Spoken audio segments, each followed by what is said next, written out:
Good evening, everybody. Welcome to Sector 1 Sim Racing. We are live from, actually, we shouldn't say good evening. We should say good morning, because we are over in the beautiful, searing heat of Brazil, the land of bikinis, beautiful beaches, and some of the most incredible drivers we have ever witnessed in any forms of motorsport. So, looking very much forward to seeing what round 4 gives us at a track that is renowned for drama. Of course, in 2008 with the, is that Glock final lap pass at Junção for Lewis Hamilton to win his first title, of course. And even the drama down the Retta Raposta between the two Ferraris. I think that was back in 2018 or 2019. I might be wrong. I am Brent, a.k.a. Karen, and I am looking very much forward to jumping on board with you guys and seeing what Group A holds up for us, because, well, this is the final race before we take our little break. Of course, with Formula 1 next weekend and of Easter, a few of the drivers are looking very much forward to that little reprieve. These cars have been very, very dangerous indeed, and we saw that last round at Dragon Trail Seaside. Speaking of our track, we have got the beautiful Interlagos circuit, also known as the Autodromo José Carlos Pache, named after the Brazilian driver who actually took the win here around Interlagos for the first time back in, I think it was 1972. Might be wrong on that one as well. Just don't trust me on that one here. It is an absolutely awesome track. You've got 32 laps around this beautiful circuit, 15 corners, some very fast open corners, along with that middle tight, twisty technical section. So this should suit quite a lot of drivers up and down the field.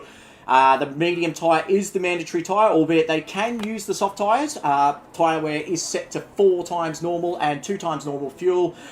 It's going to be an absolute slobber knocker. So joining me for the Group 3 event, Division 3 I should say, some say he has slits for eyes and that his favourite TV character is Lord Voldemort from the Harry Potter series. It is Snake Eyes. How are you there, sir? Yeah, going pretty well yourself. Yeah, going all right. Looking very much forward to seeing what these guys can do around here. And have you got any... You've been keeping tabs on the lobbies through the practice sessions. Have you found anyone that's really sort of caught your eye at the moment? Look, I think it's going to be... it's a bit of a hard one to pick, to be honest. Honestly think some of the guys keep a little bit in reserve while they're out there having a bit of a practice. I think there's going to be a few of the usual suspects. You know, you can't really go past, Boy Gum, who's leading the season. We've got people like Revs that did well last race. We've also got Levenspill, who's doing well. It's going to be hard, and like different people do better on different tracks, so this is going to be an interesting one, I think. Yeah, agree completely, and it's a track of different strokes for different folks, because you've got that whole tight, twisty middle section from turn 6, named Ferradura, all the way up to the exit of Magulo. It's very, very easy to get that whole section wrong, so we're looking to see who will capitalise there, and who will be quicker in the faster sections, the Center S, for example, the Cena do Lago. We'll keep our eyes peeled.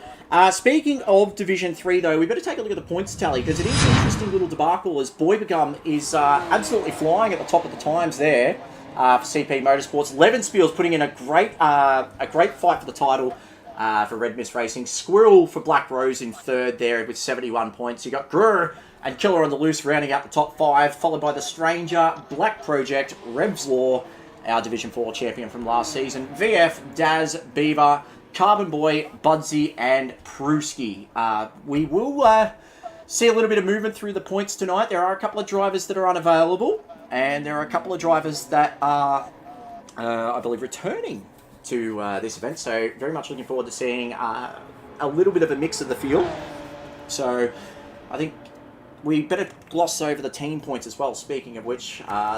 a lot of these guys have been keen to seeing these ones. So Respawn Esports are leading at the front there, but Black Rose hot on the heels. Great start for the Black Rose Racing squad there. Brocky05 have really turned up this season in P3. Dadson Racing 4th, Red Mist in 5th, CP in 6th, followed by Doghouse, Kung Fu, Deeds, and Hoon Corp rounding out the top 10.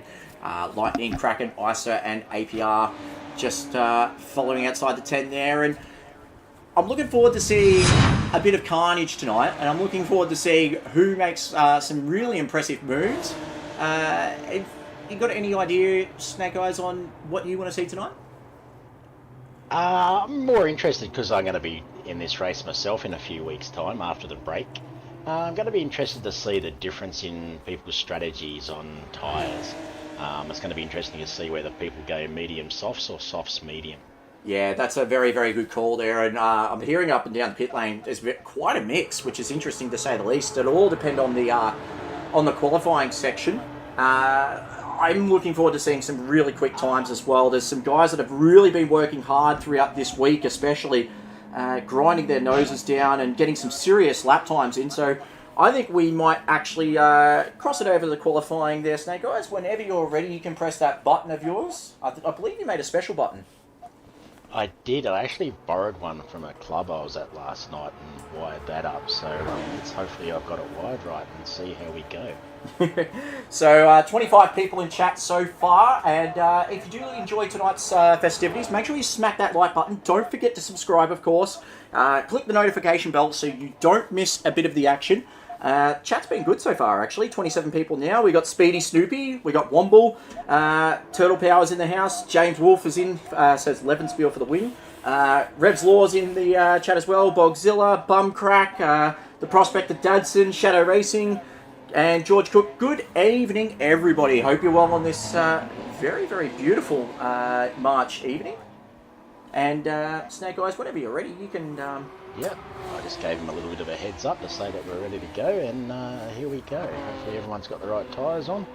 Yeah, throw them in the deep end. We'll see how they go. A little bit of housekeeping, which we will need to do as well for this round 4 Interlagos event for Group Division 3. I've got to say, saying Group 3, I feel like we're driving GT3s. This is going to be a very, very intriguing little qualifying session, that's for sure. So, guys in chat, make sure you throw down your predictions as to your top 3, who's going to get pole, and throw up a bit of a smoky, I reckon. So, just waiting. I think that big button of yours has gotten stuck there, Snake Eyes. I think. Has it just? Yeah. Has it just broke? Looks like looks like the porcelain broke on it. Let's try this again. So there we go. We do apologise as well, guys. We've had a couple of things not make the trip from Croatia all the way to Brazil owing to the current shipping situation. So a couple of things have arrived a little bit late. We will keep our eyes peeled though and see who does what as we get underway for Division 3 qualifying. And it is going to be a very, very intriguing battle tonight to see who does what. See these guys coming out of the pit lane now. It's a very, very long pit lane, mind you, so they've got a bit of time they've had to waste, unfortunately, due to how long the pit lane really is. Yeah, it's extremely long to get out. Also, I don't know if I'm dobbing a few people in, but I know that Carbon Boy's been away for a little while, so he hasn't done the last couple of races. We also have Budsy, who has been off for a couple of races. He's had car issues, and I believe tonight he's in a left-hand vehicle, left-hand drive, so it'll be interesting to see how he handles that as well.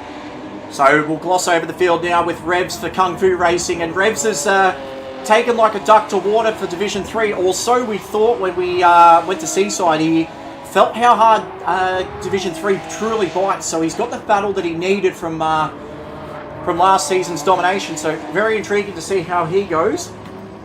We've got Boybegum for CP Motorsports, and Boybegum leading this championship by 4 points tonight. Needs a big result just to extend that gap and have a little bit of breathing space. We've got Graham, aka Gurr, for Dadson Racing, and Graham unfortunately had a little bit of a rough night over in Seaside. He's come over here with a point to prove. Looking very forward to see how the Dadson Racing boys go. They had some strong results last time out. We've got Carbon Boy for the APR Motorsport crew, and Carbon Boy has been missing for a couple of rounds. He's actually now a happily married man. So big congratulations to all of us here in Sector 1 for Carbon Boy. We hope you enjoy your marriage, mate. And everybody in chat, give him big congratulations as well. Black Project for Kraken Esports. And Black Project, make no bones about it, he wants a big result tonight. He likes this track. Very comfortable here, as is the Stranger for Doghouse Motorsport. That beautiful, absolutely gorgeous Doghouse racing livery. Oh, that is phenomenal. Killer on the loose for Lightning Motorsport. Killer in the top 5. Really needs to stamp his authority on this one. If he wants to win this title, he's going to have to make the most of any opportunity. As is Beaver, who is driving for, I believe it's Kung Fu Racing as well. Beaver did a very, very solid job last round at Seaside until he met the infamous wall of chumps. Levenspiel for Red Mist Racing, and he needs something big to close that gap to Boybagum, keep the pressure on, but he's done a fantastic job. Now, standing in for Daz is the Malevolent One for Deeds Racing. Daz, unfortunately, unable to race tonight.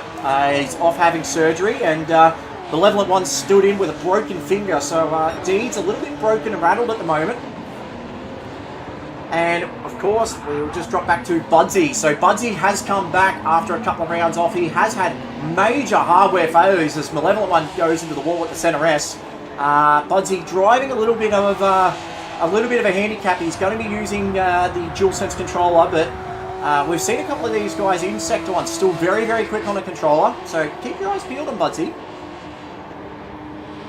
Looking very much forward to seeing what he can do.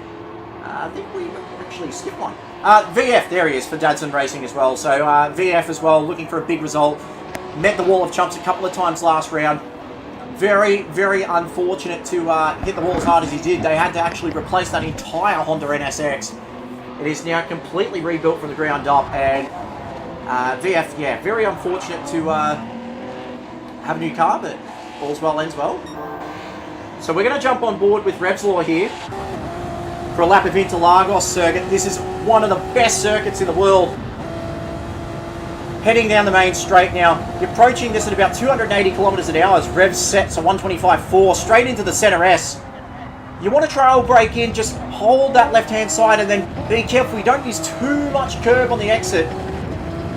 The long curve at El Sol. Set yourself up for a big run around the Reta Raposta. 650 meters long this straight. Brake nice and deep for the Descida del Lago. Look at that, perfect through there. He's making it count. Heading up to Ferradura now. Very, very easy to go off here. AstroTurf on the outside as they go through La Rahinha.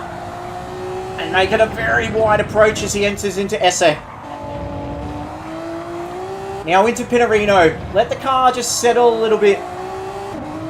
Take all that curb on the exit as he heads up to Bica de Pato. Break it in nice and tight. Hold that inside as they go through Magulo. Big long left-hander. Very easy to understeer completely off here. Revs just there. The rig of the folder up to Junsao. Clip that apex. Big run out wide. Set yourself up. Through a corner that's basically a very, very, very long left-hander known as Subida de Boxes.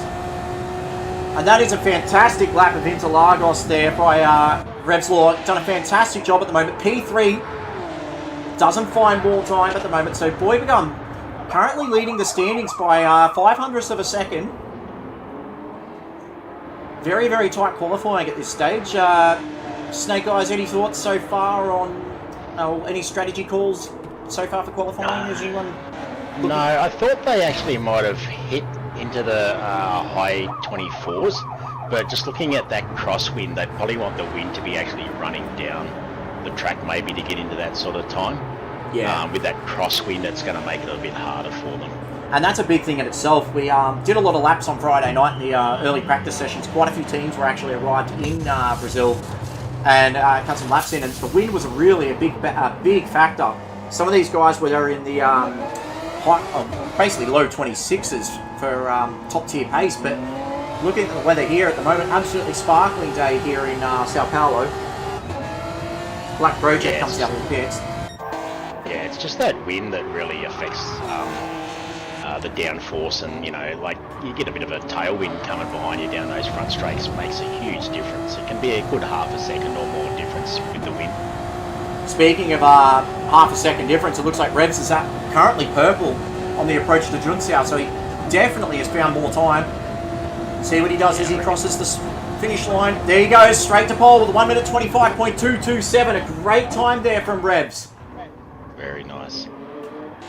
He did very well last season in Div 4 with this, with the Enduro. I believe he pretty much lapped everyone. I think he might have even won by close to a minute, I'm not sure, but he did very well. Yeah, one big thing as well is it's one of his happy hunting grounds for sure, but in Division 3, he's found the going a little bit tougher than usual. We saw in round 1, he qualified real well, but then in the race seemed to struggle a little bit as Gura comes across the line at P6 at the moment. Big surprise, actually, speaking of this, is Levenspiel, P7 at the moment. Yeah, I expected him to be up higher. Expected, like, Revs, Boy Begun Beaver, to be up the top, but also expected Levenspiel to be up there. Yeah, and he doesn't want to sacrifice too many points to Boy Begun here, because we've got a very, very demanding second half of the calendar coming up. And he needs to go away on this break with some big confidence. He's actually down by 0.06 of a second heading into Descida do Lago.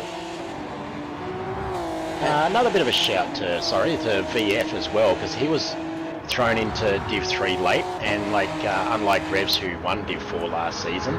But VF, I think he's still really holding his own, like for a guy that I think he might have been third last season. I could be wrong, if they want to let us know in the comments, but I think he's really, doing really well for a guy, that's got thrown in the deep end pretty much and thrown into Div 3. He's doing extremely well. Well, he's currently purple at the moment, through the first sector of the Reto Riposta there. He was just a couple of hundredths up. Looks very much at home here at Interlagos though, VF. He does have a couple of favourite tracks.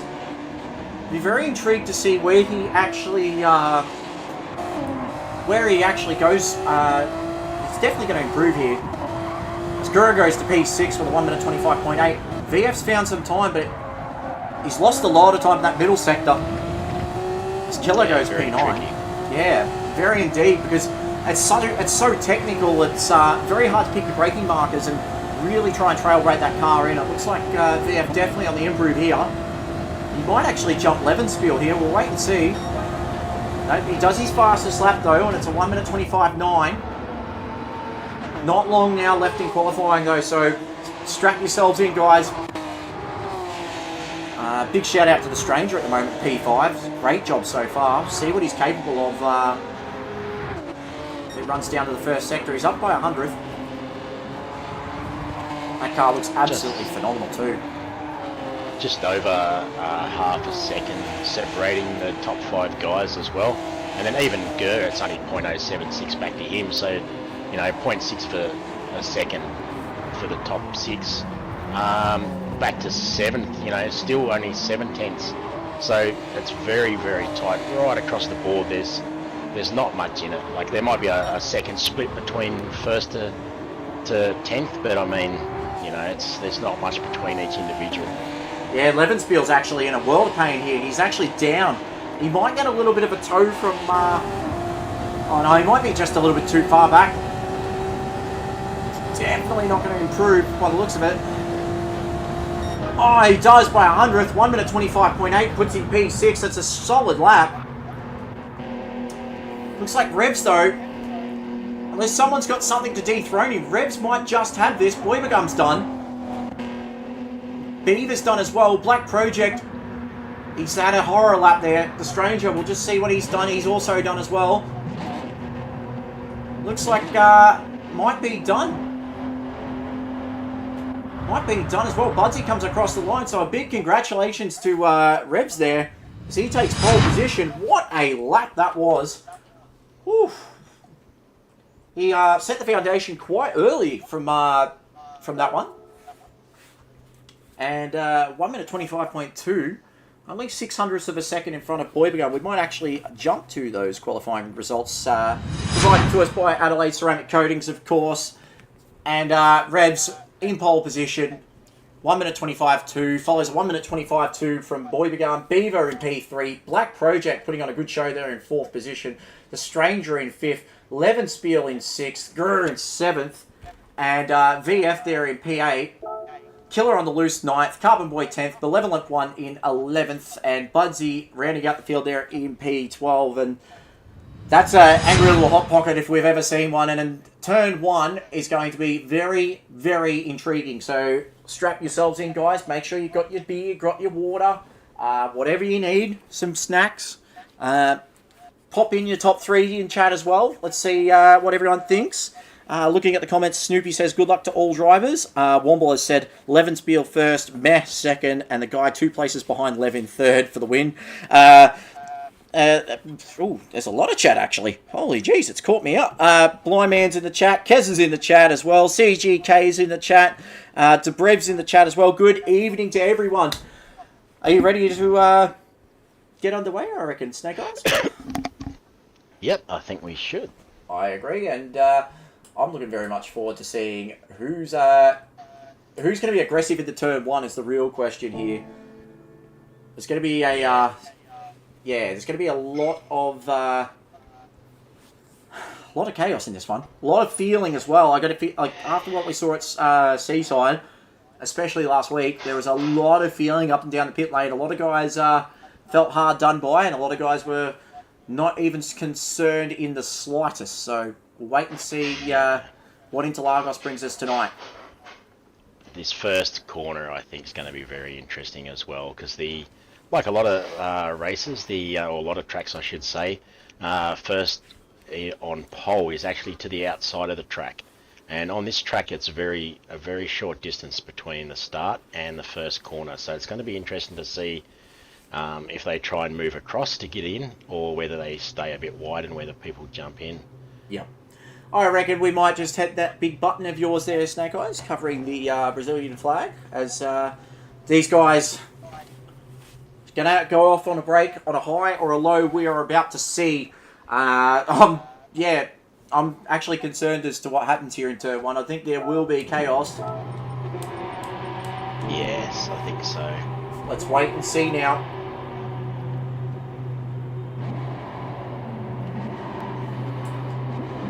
So we head down now. They're just at the start line. 1 light, 2 lights, 3 lights, 4 lights, 5 lights. And we are underway for Division 3 at Interlagos. It looks like Revs has got a great job there. Black Project might have just struggled off the line a little bit. Revs covers that line. They're 3 deep going into the center S there. There might be carnage behind. Nope, looks like they've all got through very, very clean. Great racing there.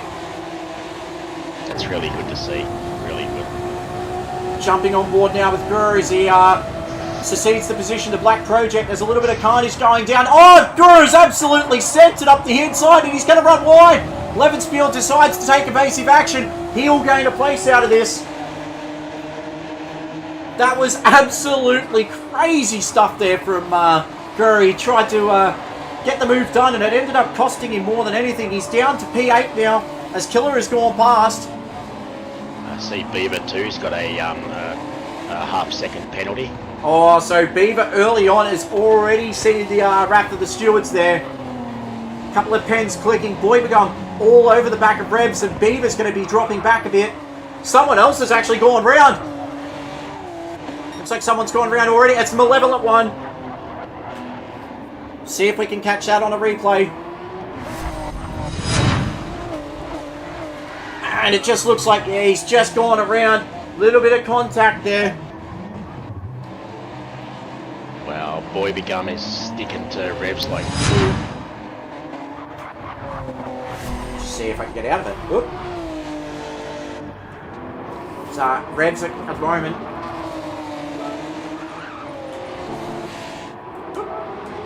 I don't know if you want to say anything about it. We might leave it till a little bit later, but just quick flick through. There's a little bit of difference in the tyre choice between some of the field as well. Oh, so that's very intriguing very early on.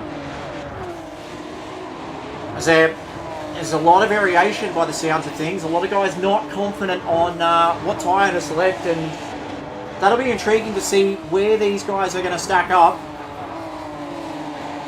Looks like Levenspiel at the moment, he's made a good start, up to P6 at the moment, but he's going to have to find something here. He's got to find 4 spots to essentially catch Boybegum, who's starting to streak away a little bit. Beaver's penalty serve now has put him just within earshot of the Stranger in P4.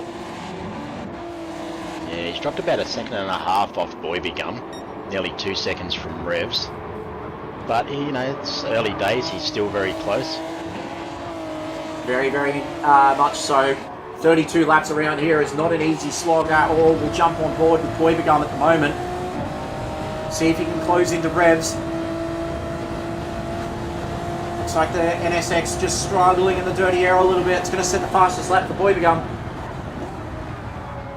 Revs looks very, very confident and composed at the moment in that car. Just seems to be suiting his driving style quite a bit. Oh, he runs very, very wide though. That's going to give Boybegum quite the sniff. I reckon Revs will just let him go too. I could be wrong, but I reckon he'll let him go. Oh, Boybegum's going to brake hard and deep. Gets the move done. That's a great move there by Boybegum. Takes the lead of the race. I just seen Revs touch that bit of grass on the right-hand side too. That's a terrible spot. If you touch that grass, you can be sideways before you even know it. Look at Black Project here, trying to make a move out the outside of Larahina. As he approaches Essay, he's really trying to make it work against the Stranger. Oh, he can't get it done though. Has to secede the position back to the Stranger. Stranger in P4 now. He's gone very, very defensive early, which makes me think he is on a much different strategy to Black Project here. Yeah, Boybegum's starting to pull out a little bit of a gap now. Beaver though too, he's pulled back to just under 1 second. Oh, Black Project's run very, very wide. He's going to have to lose those positions. Levenspiel and Gruer gain a little bit of an advantage there. Boybegum just run, Black Project just running very, very wide on the exit of Junsau there, and he's had to give those places back, but what that means is Levenspiel gets a free kick here. And in terms of the championship, as Gruer tries to make a move up the inside, uses a lot of curve, gets it done at the center S. That's a great move there. And he's not going to get an invoice for it. That is a solid move there from Gruer. Is he going to be able to hold position though? Levenspiel decides to throw it up the inside. Is Levenspiel going to get it done? Little bit of a rub and barge there. Runs up the inside of Descida de Lago. They're still going to go... Project looks like he's going to throw his 2 cents in as well. Yeah, and if I'm Black Project here, I might be even considering that. Really force the issue here as he runs along the outside. He's trying to try and get the crisscross here, and Gruer don't quite think he's going to be able to get it done, but Levenspiel now up to P... Well, he's actually been able to hold that position to P5. It was one thing to try and make the move, it's another thing to hold it all together, so great job there by Levenspiel to get that move done. Boybegum's now out to nearly 1.8 seconds over Revs. So it makes me wonder then if he has put on the soft compound tyre, just which I think we might actually just double check and see who has started on the soft compound tyre there. Snake Eyes? Yeah, I'll just run quickly through it. Okay, so Boybegum obviously on softs, Revs on mediums, we've got Beaver on mediums, we've got the Stranger on mediums, Levs on mediums, Gurry's on softs. Black Project is on softs, Killer on the Loose is on mediums, VF mediums, Carbon Boy mediums, Ice and Budsy mediums, and Malevolence is on mediums. So it looks like Boybegum and Gruer on the soft. That's it. Very interesting. Yeah, very interesting choice there. So it looks like they let the qualifying dictate their terms and decide to go for it there. It looks like we've just had a move done as well. Black Project's dropped down to P9. As Gruer just ran very, very wide there.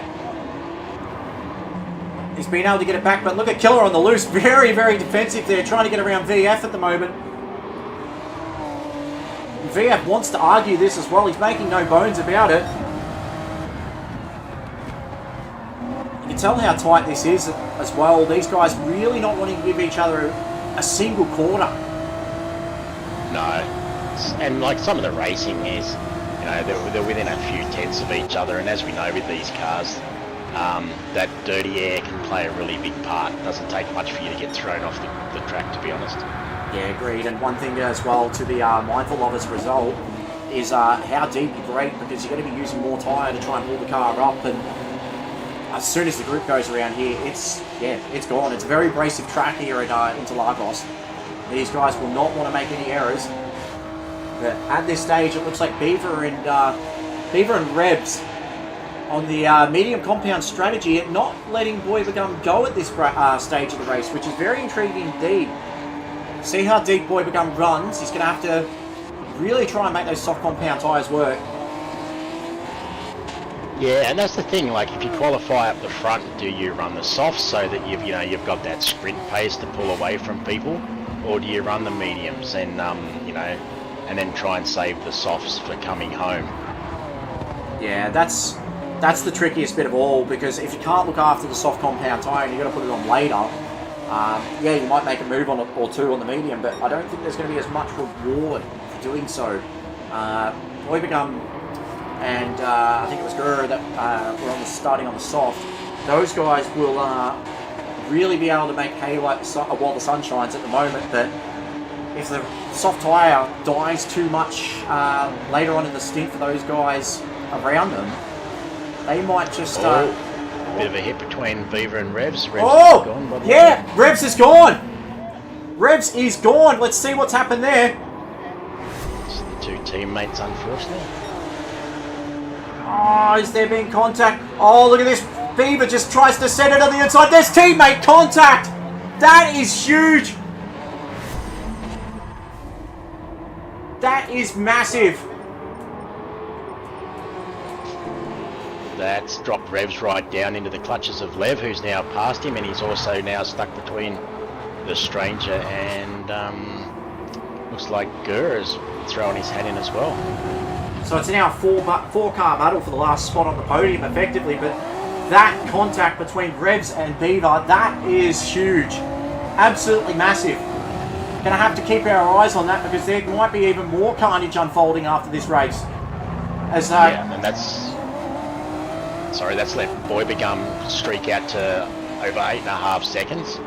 And that gap that was between that Rev and Beaver had between that sort of second group has shrunk right back as well. They did have like a 4 to 5 second gap, and now they're about 2.3. The one thing that they're going to have to be concerned about now is Revs was definitely on good pace. He might be able to claw back a little bit of ground here on Levenspiel, but do you try and take an alternate strategy? Do you try and just conserve the fuel and tyres a little bit, try and make something out of a bad situation? That's going to be the hardest thing to figure out at this point. Everybody looking to consolidate their ground at the moment, but as Revs looking to make up the P3 on Levenspiel. Revs' pace has been fantastic at the moment. Levenspiel struggled in qualifying, starting 7th, but it's been a good recovery so far for the Red Mist Racing driver. They've sort of gapped the Stranger a little bit, so the Stranger seems to not have the pace as well. Revs just runs very, very wide deep, and he's just slightly rear-ended the back of Levenspiel. There's going to be some damage on the back of that NSX. A little bit of Morse code there from Revs. He's definitely looking to get this move done. Yeah, he's trying hard. He's pushing right up on Lev. On board. He wants that place back for sure. Yep, he's on board now with this Kung Fu Racing NSX, and it's getting a bit dicey at the moment. And the Stranger's only just a few tenths behind. In fact, this whole battle pack basically down to P10, still within a shout of the podium. That's impressive stuff. Looks like Gurr wants to have a bit of a talk to the Stranger as well, brother v brother. Oh, looks like Gurr's going to have a big think about it. Oh, Stranger's run very, very wide. Stranger's actually off. Looks like the Stranger might have just balked a little bit there. We'll see if we can catch that on a replay. And yeah, Greer just sent it from the inside, but Stranger just caught the grass a little bit. Unfortunately, just not able to grab it back. Before we become on those softs, nearly out to 10 seconds, streaking away. He's up to lap 9, so let's see how far he can push those tyres. Yeah, talking about pushing at the moment, look at this biff and barge going on in this middle pack here. Black Project gets up the inside of VF and Carbon Boy wants a slice of the pie. These guys fighting absolutely tooth and nail at the moment. A little bit of a touch there from Black Project on the back of Killer on the loose. There might be some damaged NSXs at this rate. Definitely some paintwork going on during this break over the next few weeks as VF just gives a little love tap there to Black Project. Black Project sideways out of the exit of Junsao. Yeah, 7th to 10 then, all backed up on each other by then. Looked like they all gave each other like a little tiny kiss, I think. Looks like Black Project wants to argue the point, and just behind you can see looks like VF and Carbon Boy. Oh, a bit of contact there between Black Project and Killer. Black Project wants to make the move. Oh, he just cuts through the inside, gets it done. Great move there. Killer on the loose is out to VF as well. And it looks like Carbon Boy might want a little bit of the action here. Killer is definitely going to be on the loose after that one. Breaks deep for Interlagos. Killer on the loose. Can he hold position now? He does. But that was absolutely brutal stuff there. These guys giving no inch whatsoever, but still very fair racing there. And Budsy got out of this as well. P11 at the moment. Budsy doing a great job. And the level up one after that lap 1 incident is just trying to bring it home at the moment. P12 with a broken finger. Be helpful for the Division 4 race though in a few weeks' time. Checking it up the front though with Boybegum. 8.9 seconds to the good on those soft tyres. He's really made him work, but those lap times are starting to go. Yeah, he's starting to drop back down now. Beaver's starting to reel him back in a bit. It's going to be interesting with Gurr as well. I think Gurr will start to get to that point shortly where his tyres will start to slow him down a bit, whereas the guys that are on the mediums, their pace will probably not really change at all for still quite a while. And this battle for P3 at the moment is the most intriguing battle of the lot. Levenspiel's recovering very, very well. He at this stage might lose out to Boybegum in terms of points. As someone's gone very, very wide down in the deep. Looks like it might be Carbon Boy. See if we can get the footage on that one. Saw that well down in the deep. Carbon Boy. Oh, he's just completely gone off. Something big has happened there with Carbon Boy. Something absolutely massive, and he's still in the dirt as well. That's massive. So something huge has happened there to Carbon Boy. We'll keep our eyes peeled on that one. But Boybegum now, he's definitely trying to make hay while the sun shines. But you can see those lap times really dropping off. And Revs is starting to make his move. He's gotten around Levenspiel. Yep, and Gurr looks like he wants to throw his hat in there as well. He's right up on the back of Lev. Oh, Levenspiel just going this way and that way. Levenspiel might be in between a rock and a hard place here. We'll jump on board. He's chasing Revs. He's got Gurr following just behind. This is going to be a very, very intriguing move as they go up to yellow flag because of Carbon Boy. He might not be able to make the move. Levenspiel, and you can tell there's a penalty for the yellow flag.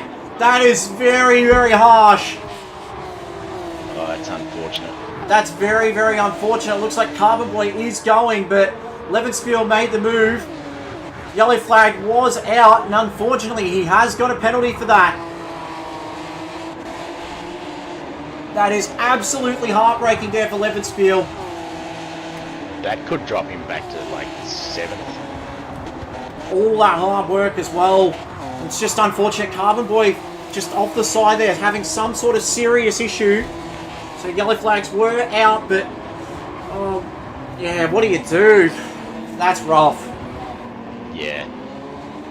It doesn't take much when you're like battling like that either. Like even though the yellow flag was out and then they're past They might have even been slightly past the car. You've only got to get that nose a little bit in front and bang. Yeah, and it wasn't much at all from the look of the front of Levenspiel. I think he just barely got the nose up in front as well. So that's so unfortunate there. It's going to take a bit of pressure off Revs. Yeah, it is, and Levenspiel now is on the chase. Levenspiel now going to be dropping behind the Stranger at the very least. Black Project might decide to have a little bit of a talking to as well. P7. Levenspiel goes defensive though. Goes very defensive. Gets the move. Gets the move stopped. Probably the best way to say it. But what we might do now, I think, Revs, is go for a fuel and tyre update. And we'll start with Boybegum up the front, who is 9.2 seconds to the good at the moment. Yeah, he is. And I reckon he's probably within a couple of laps of pitting myself. He's on lap 13. He's probably down to maybe the last 15% is his worst tyre. Whereas if we go back to Beaver, his worst tyre would be maybe 50-55%. Fuel-wise, I'm not sure if any of these guys are really going to have to worry about fuel. I think they're going to have enough to get through. Revs also, his tyres would be, worst tyre would be maybe 55%. Gurr is probably down to 20% on his worst, but he's on the soft, so he's actually managing them really well. Stranger, 50%. Levenspiel, probably 50%. Black Project is on the softs, he's down to probably 15%. VF on mediums, he's 50%. Budsy, who's on mediums, 50%. He's doing actually really well with those tyres considering he's on controller. Killer on the loose, also 50%. Malevolent, he's also on, he's probably got the best tyres, maybe about 60%. Yeah, and a couple of things to note out of all that. Budsy, being on a controller, it's quite difficult to manage the tyres on a controller because the inputs aren't as fine as you would on a steering wheel. So for Budsy to have good tyre life at the moment, that is fantastic stuff. And for the Malevolent one down in P11 there, he won't be too concerned about the result. Of course, stepping in for Daz tonight. But the other big thing about it is it's good recon for Division 4. In a few weeks' time, he'll be able to really make the most of what he's learned tonight.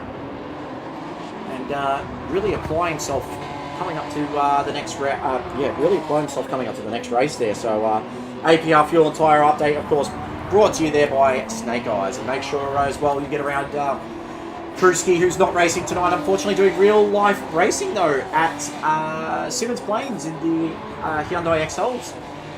And did very, very well today indeed, up in the top 10. So Boybegum has decided enough is enough. He's decided to throw those tyres off. End of lap 14, that is a big stint on the soft compound. Yeah, it is.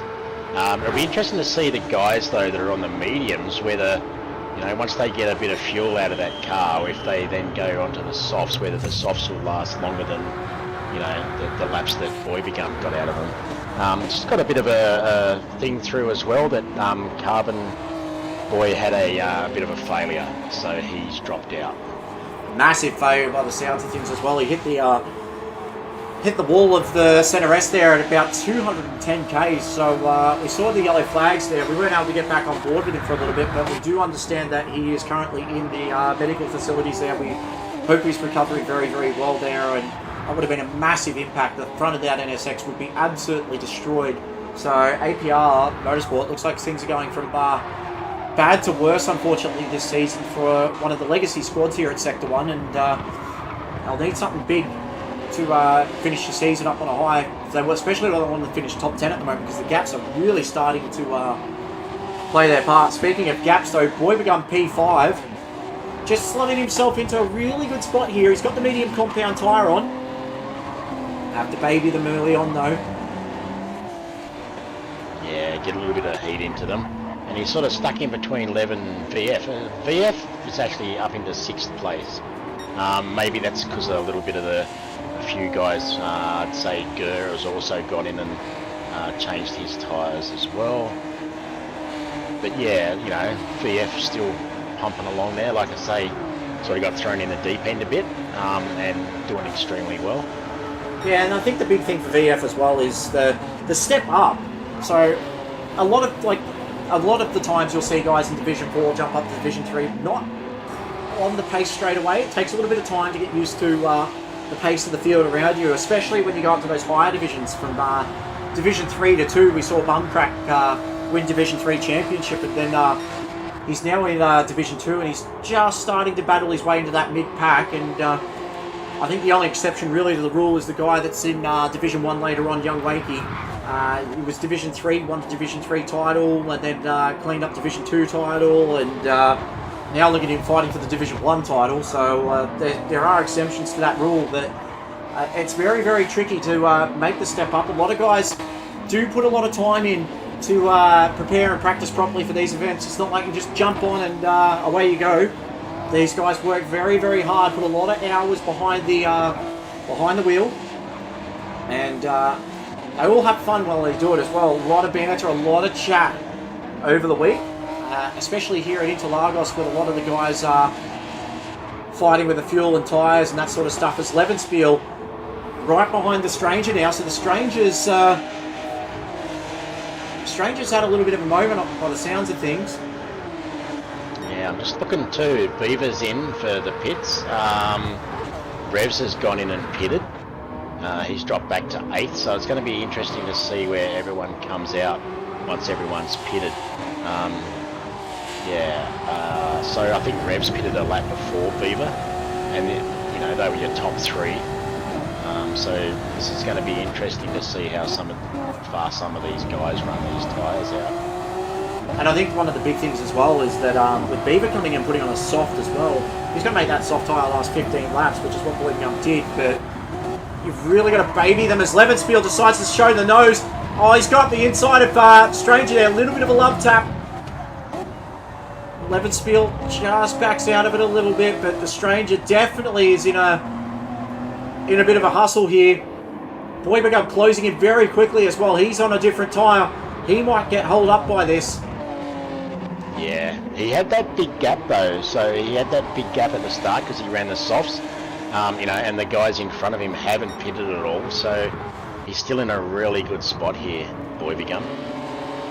He just doesn't want to get caught up in this battle, because if one false move happens, he is out in the weeds, and that's championship changing stuff, especially if he gets together with Levenspiel, which is something that really doesn't want to do. As looks like Levenspiel's in. Oh no, not Levenspiel, Stranger's in. Yeah, I expected both of them to go in actually. Well, the big thing here for Levenspiel is he doesn't have to yield to Boydengum here. He might lose out in terms of lap time though to the Stranger, and that's the conundrum you have. Do you want to let Boydengum go by, knowing full well you've still got to make the stop, or do you wish to hold him up a little bit, cause a little bit of chaos? Yeah, and Lev's probably looking at the fact, seeing where he's going to come out once he does pit as well. That's the other thing. You might be up the front, you might have a bit of clean air, but the moment you pit, you get put back in, you could be back in the middle of the pack. Exactly, and you just don't know where you could end up. Sometimes it's better just to let the guys go and just find your own way as you head up through the field. Yeah. Because we're looking at it at the moment, we've got Lev out the front, Boydengum, VF, Killer on the loose, Beaver, but if you sort of take out the guys that haven't pitted yet, you're still going to be looking at Boydengum, Beaver, Revs. And I think the big thing for Beaver here is that he's got Revs 4 seconds behind him at this stage. Doesn't really want to lose out to anyone else around him. But, yeah. No. And Beaver's still got that sort of around the 10 to 11 seconds behind Boydengum. Yeah, 10 and a half seconds he's got. So he's on those softs. He needs to make them really work for him now so he can pull that time back in. The thing is though, then Boydengum, even though he's on the mediums, those mediums might not be outright as fast, but they'll be more consistent over those last 13 laps. So it looks like... Beaver's gone. Oh, wait. Is he actually gone? Oh, yep, he's and dropped. Revs has just gone past. Oh, Beaver has gone. That is massive. So let's just see what we've got. So it goes through the center S, hits the right line. Oh, he's clipped the inside of the center S there, and that's just sent him to the shadow realm there. So that basically slots Revs back up into third once VF pits. Yeah, and that's dropped Beaver down to P8. That's rough. He's actually going to get held behind this little battle pack between Malevolent One and Stranger here. Hey, and this is the thing, you know, now he's on those softs and stuff where he needs to be making time, but with something like that, you know, and if he's stuck behind guys that are on mediums, yeah, that's going to slow him up.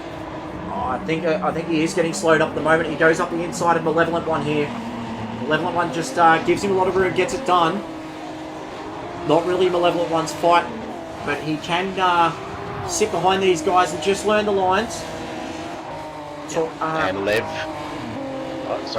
is he's also pitted now, and he's come out in 4th place. He's got a couple of seconds over Black Project, but he's getting pretty close to 8 seconds behind Revs.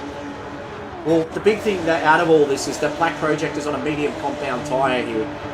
So he's just got to weather this storm with these soft runners pushing on him. The Stranger, of course, on a soft tyre at the moment. Black Project on a medium, and be keen to see how that soft compound tyre holds against this medium at this stage of the race. Looks like Black Project here, though, under siege a little bit from the Stranger. And if I'm the Stranger here, you want to try and use up as much of that soft compound tyre as late as you can. Not as early as you can, because well, if you go through the tyre too quick, you're going to have nothing later on. Yeah. I think Revs might be slowly taking a little bit of time out of Boybegum, but that's a big ask. Boybegum's got a near 14-second lead, and you've got just over 12 laps to go, so yeah, it's a big ask. It's a lot of time to try and pull back. Yeah, and speaking of time as well, fastest lap of the race at the moment does go to TG Beaver with a 1 minute 25.405. That is cracking pace. Yeah. It'll be interesting if we get a little bit of shift in that wind. It has dropped down a bit from what it was before, but if we get a little bit of a southerly, we might see that time drop even a little bit further. A few of these guys now that are on softs. On board now with the Kung Fu Racing NSX, Beaver. He's just caught in a little bit of a slipstream train at the moment, trying to catch the Stranger, who himself is trying to catch Black Project. The Stranger just loses the rear end a little bit. Looks like Beaver, he wants to go around the outside of the Curva de Sol. Oh, this is going to be brave stuff heading down Renner Aposta though. Is it Hamilton Verstappen all over again? No. Plenty of room shown there. But it looks like Beaver still wants to fight the case here. They're letting Black Project go. Which is interesting because Black Project is on the mediums. And the Stranger and Beaver are both on the softs. Yeah, it looks like Beaver's just decided to hold up for a little bit because it's quite difficult to pass through the technical parts of the track here, especially heading up to Pico de Pato. You can throw it up the inside, but you've got to make sure that the driver that you're trying to overtake is also very, very aware of what you're trying to do.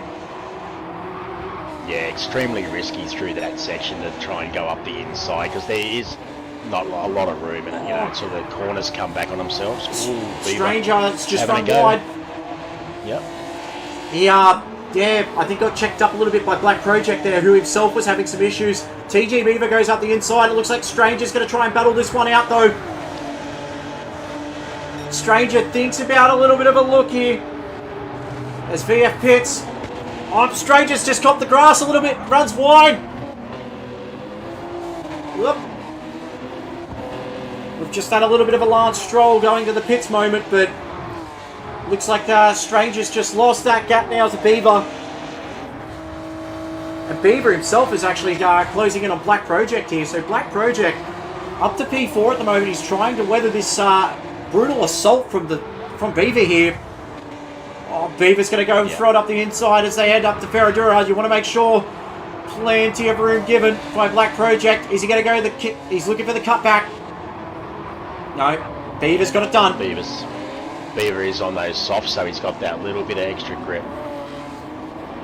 Now it's up to Black Project just to make sure he keeps as much pressure as he can before Beaver disappears. Looks like Beaver's just going to stretch the legs a little bit.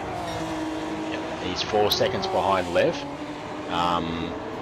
Lev's doing well to get back to where he was. And they're both on the softs, but Lev has got a better tyre because he strung out those mediums for another couple of laps. Yeah, he pitted a little bit later as Rev sets the fastest lap of the race with 1 minute 25.1. That is storming pace right there from our Division 4 champion from last season. Yeah, especially with, like I say, with the wind in the direction it is. If it was running like, south down with the way you run down the main straight, or even on the other shorter straight, you'd expect to see those times sort of drop a little bit. But yeah, 25.1 is really good. Well, the big thing about all of this at the moment is Revs has cut 2 seconds out of Boybegum. So you can see Revs has got good pace. It's a bit of a tall ask to cut 11 seconds out of in 9 laps, but strong results so far for Revs here. I'd be pretty happy with P2, but it's a moment of what could have been when he and Beaver made contact. Yeah, he is very consistent though, Revs, and that's when he can throw down some fast laps, but he also has that consistency going for him. And not to take it away from Boybegum either, he made his decision, he ran softs at the front, he got that big gap, and he's still just over 10 seconds, and he's... Oh, a little bit of contact there between Killer and VF. VF goes up the inside. I don't think Killer's going to be too pleased about that one. See what Killer does here. Does he decide to throw it up? No, but he's going to have the slipstream. That was a very awkward move there by VF. A little bit of contact up the inside. I don't know if there was enough space given there, or we will come back to that, but it looks like Killer wants to argue this. And he's definitely got the slipstream here to make it happen. Beaver down to 3 seconds behind Lev. Oh, Killer's just decided to throw it up the inside. Oh, nearly gets it done as well. VF gets the cutback. You can see VF's not willing to give this one up. They're fighting for sheep stations here. Killer really wanted that spot back. Felt quite aggrieved. It's hard racing at the moment. Is Killer going to go for it though? Killer does decide to go for it and just doesn't get it done. He doesn't have enough room.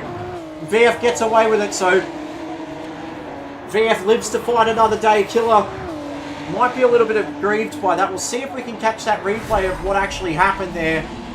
And you see Killer really struggling out of the exit of Pinarino. Runs wide and, VF just sends it in. He's got the nose up enough though, so...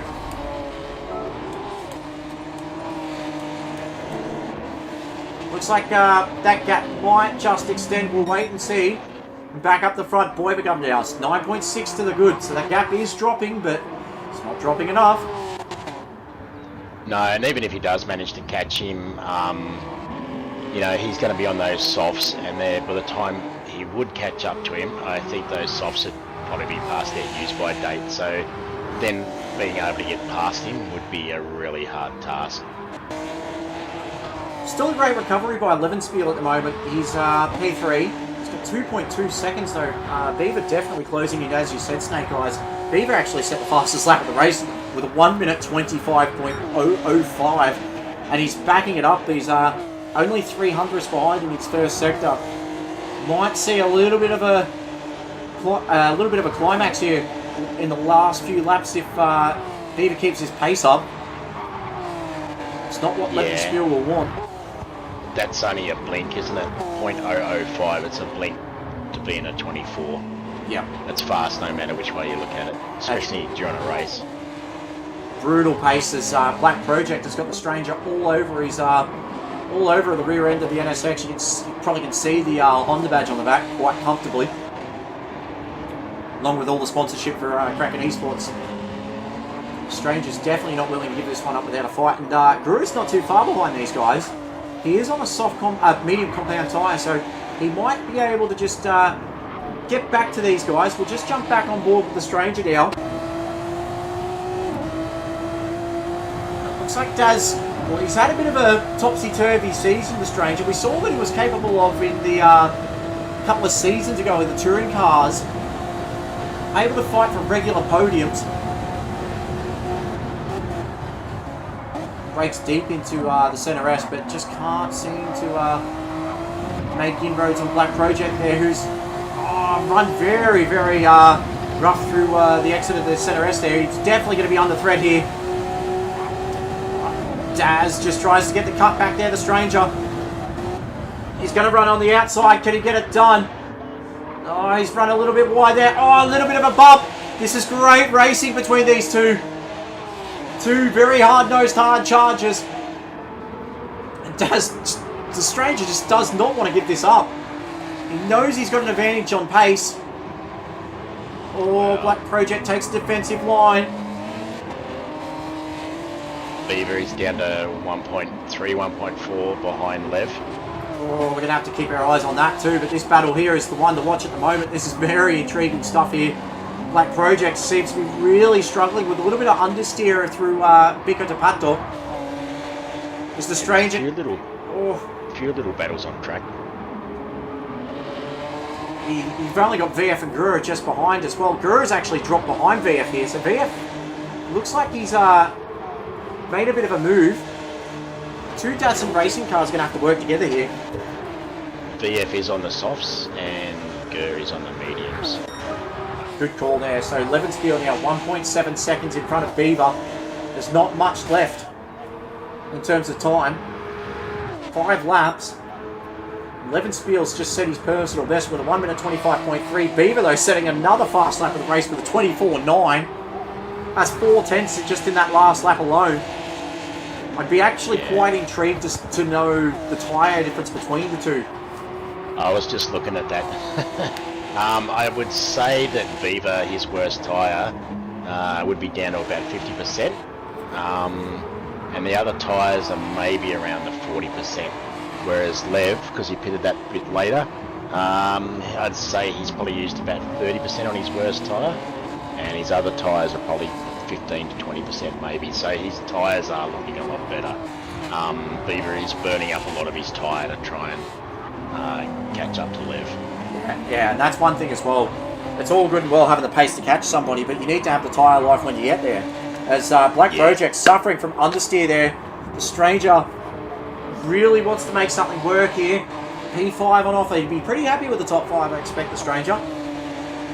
Yeah, Stranger's another one, fighting with Black Project, and different tyre choices. Stranger's on softs, Black Project is on medium.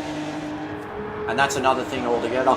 Black Project, the crossover point, we'll see the times, 26.9 there from the Stranger. Black Project might be just starting to see the cut-off point there, the crossover between the soft and the medium compounds start to take effect. So Black Project's lap time was pretty good at 26.7. Well, Revs has taken Boy Begum down to about 6 seconds. Slightly under 6 seconds now.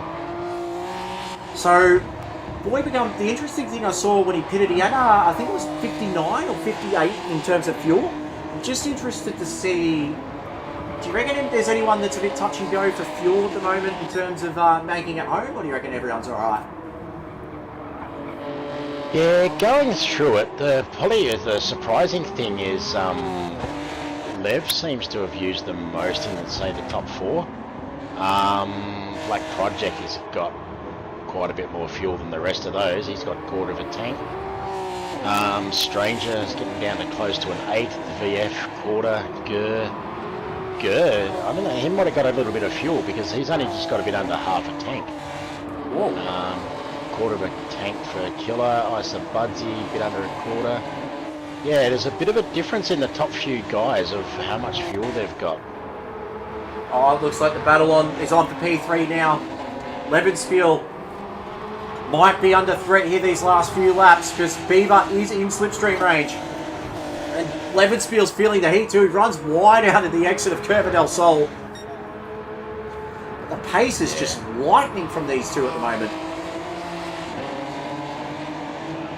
See, Revs is down to under 5 seconds. So, wonder if Boy Begum's just trying to just bring it home, or if the tyre is really starting to die out on him. Well, Boy Begum is on the medium, so he's got that advantage of being that more consistent tyre, and he is putting consistent laps down. But he might be just using that time to his advantage because he's got the time up his sleeve. And it's up to Revs to catch him and then try and get past him. Yeah, and I think Revs is going to have to make something happen here if he really wants to lay into Boy Begum's gap here. But Levenspiel's setting personal bests, and looks like Beaver might just be starting to struggle a little bit. 4 seconds between Boy Begum and Revs now. I think the big thing as well for Beaver and Revs is what could have been if there wasn't all that contact. I mean, Beaver did fall off the track at one stage, and that contact, of course, between the two teammates. Revs could be... Yeah, well, Revs is down to like 3.8 seconds now, and he would have lost at least that out of that bit of contact, I would say. Yeah, and I think for Boy Begum right now, it might be a little bit of damage control. There's 2 laps after this one.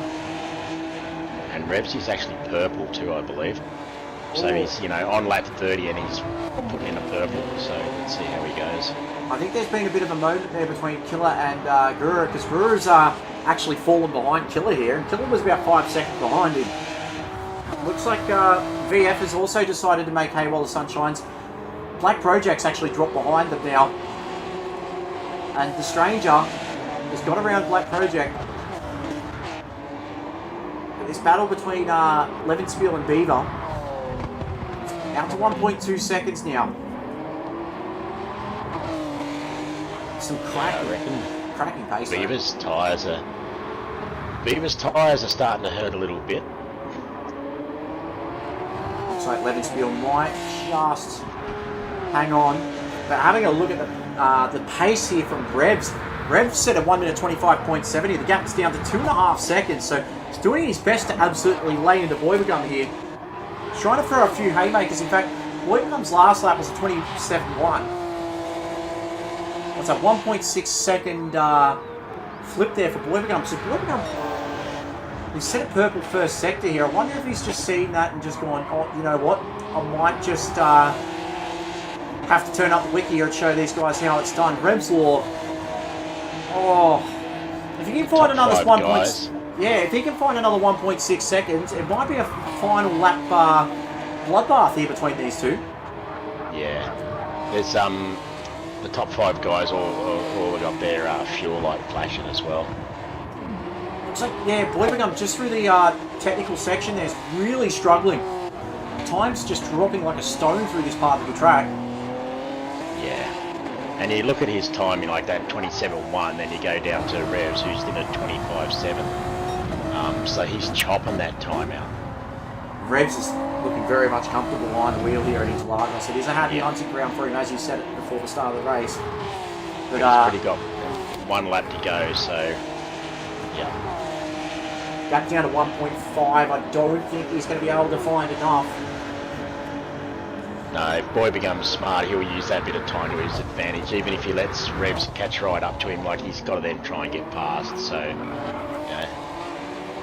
We might just have a look at this battle here from Levenspiel and Beaver. Levenspiel's just got that gap out now to 1.8. The Stranger in P5. VF just closely following behind. Black Project in 7th. Kirill on the loose in P8. 9th is Gurr, so he's just struggling late on. Budsy in 10th. The Malevolent one just bringing up the rear there. He won't be too concerned, but back up the front. This battle between Boy Begum and Revs. Boy Begum's been able to do one big thing, and as Revs should know, it's all about capitalising on your opponents when you're trying to win a championship. Boy Begum has done so. He's got around the mistakes of Revs and Beaver. He put the soft compound tyre early, really made it work well. That gap down to 1.2, so it might be a little bit too late for Revs, but this Boy Begum runs very, very wide. 1 more, 2 more laps might have done it for Revs, but Boy Begum 4 points ahead before this race. He's going to be a very, very hard man to beat. And he heads into the break. Championship leader and winner of Interlagos. Revs finishes P2. A great result. Great recovery as well. Levenspiel will be in 3rd position. Beaver in P4. He'll also take home the fastest lap unless someone does otherwise. The Stranger in P5. just holding off VF there, finishing P6 by the looks of things. P7 will be Black Project. 8th will be Killer on the Loose. Rough night for the Lightning Motorsports driver. Burn P9. Very rough night as well. Budsy on a controller. He'll be pretty gutted with P10. We know he's a very competitive fella, but he'll be back behind the wheel soon with a proper wheels configuration. The level at 1 in a P11. He'll be slamming down the Panadol after that race, but boy begum. He's going to be a hard man to challenge after that one. I think Budsy actually did really well, considering he's had to go back to a controller, which is something that a lot of people like myself have never done. So, hard thing to get used to, I reckon. Yeah, agreed. And one big thing in particular is the differences between controller and a wheel. Yeah, they can be massive. So, going through the chat at the moment, Tim said driver of the day Revs for sure. CGK agrees with him. John has chimed in and said nice Killer. Blind Man has said GG boy become. Nice hold. Womble, well done. Lebs, Revs and boy become. And driver of the day Womble as per normal. We might just quickly gloss over the race results presented to you by Adelaide Ceramic Coatings. And as you can see there, boy become top of the times. 1.2 seconds clear of Revs there. Levenspiel in P3, Beaver in 4th, The Stranger in 5th, VF P6, Black Project in 7th, Killer on P8, Guru in 9th, Budsy 10th, Malevolent 1 in 11th, and 12th will be Carbon Boy with that massive arrow. We do hope Carbon Boy is okay after that. Hitting the wall at turn 1 at 200 and something kilometers an hour. Oh, that's going to be a big repair job for an already struggling APR Motorsport there. Oh, so, guys in chat, fire into driver of the day picks. Let us know who you think is worthy of your choice. And Dadson's chimed in, said Revs driver of the day. Snake, have you got any thoughts on your pick for driver of the day? Yeah, I had already picked mine, but I'm just going to do a bit of a shout out, I suppose, to, like I say, it was good to see Budsy on a controller. You know, 10th, it's nothing to be sneezed at when you got to switch over from a wheel to a controller. I thought Gurr was doing really good early on. You know, there was some really good battles between a few guys, but I think Revs, you know, he had pole. He didn't have softs. He had started off on the mediums. They were working well for him. Boy Begum got away, but I think if it could have been a little bit of a different story if Revs hadn't had that bit of an altercation. So yeah, a good comeback drive for Revs, I think. He did well. He didn't let it sort of get to him, and he just kept chopping those times down. So yeah, my drive of the day would have to go to Revs.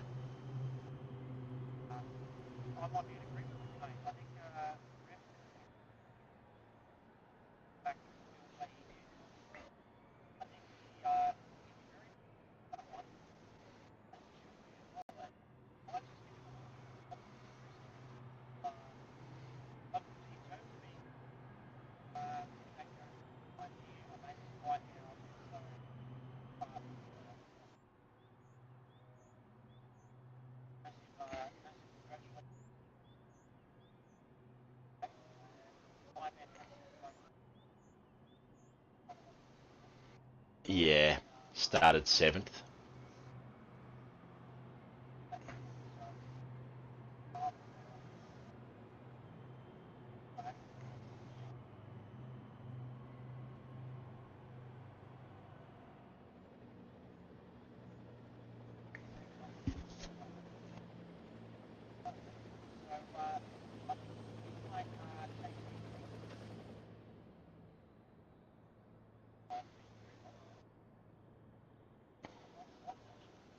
Yeah, thanks, mate. It was good. I know you've been out for a little while, so yeah, it's good. Yeah.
We are back live at Interlagos here for Sector 1, and our attention now turns from Division 3 and that absolutely brutal race to Division 1.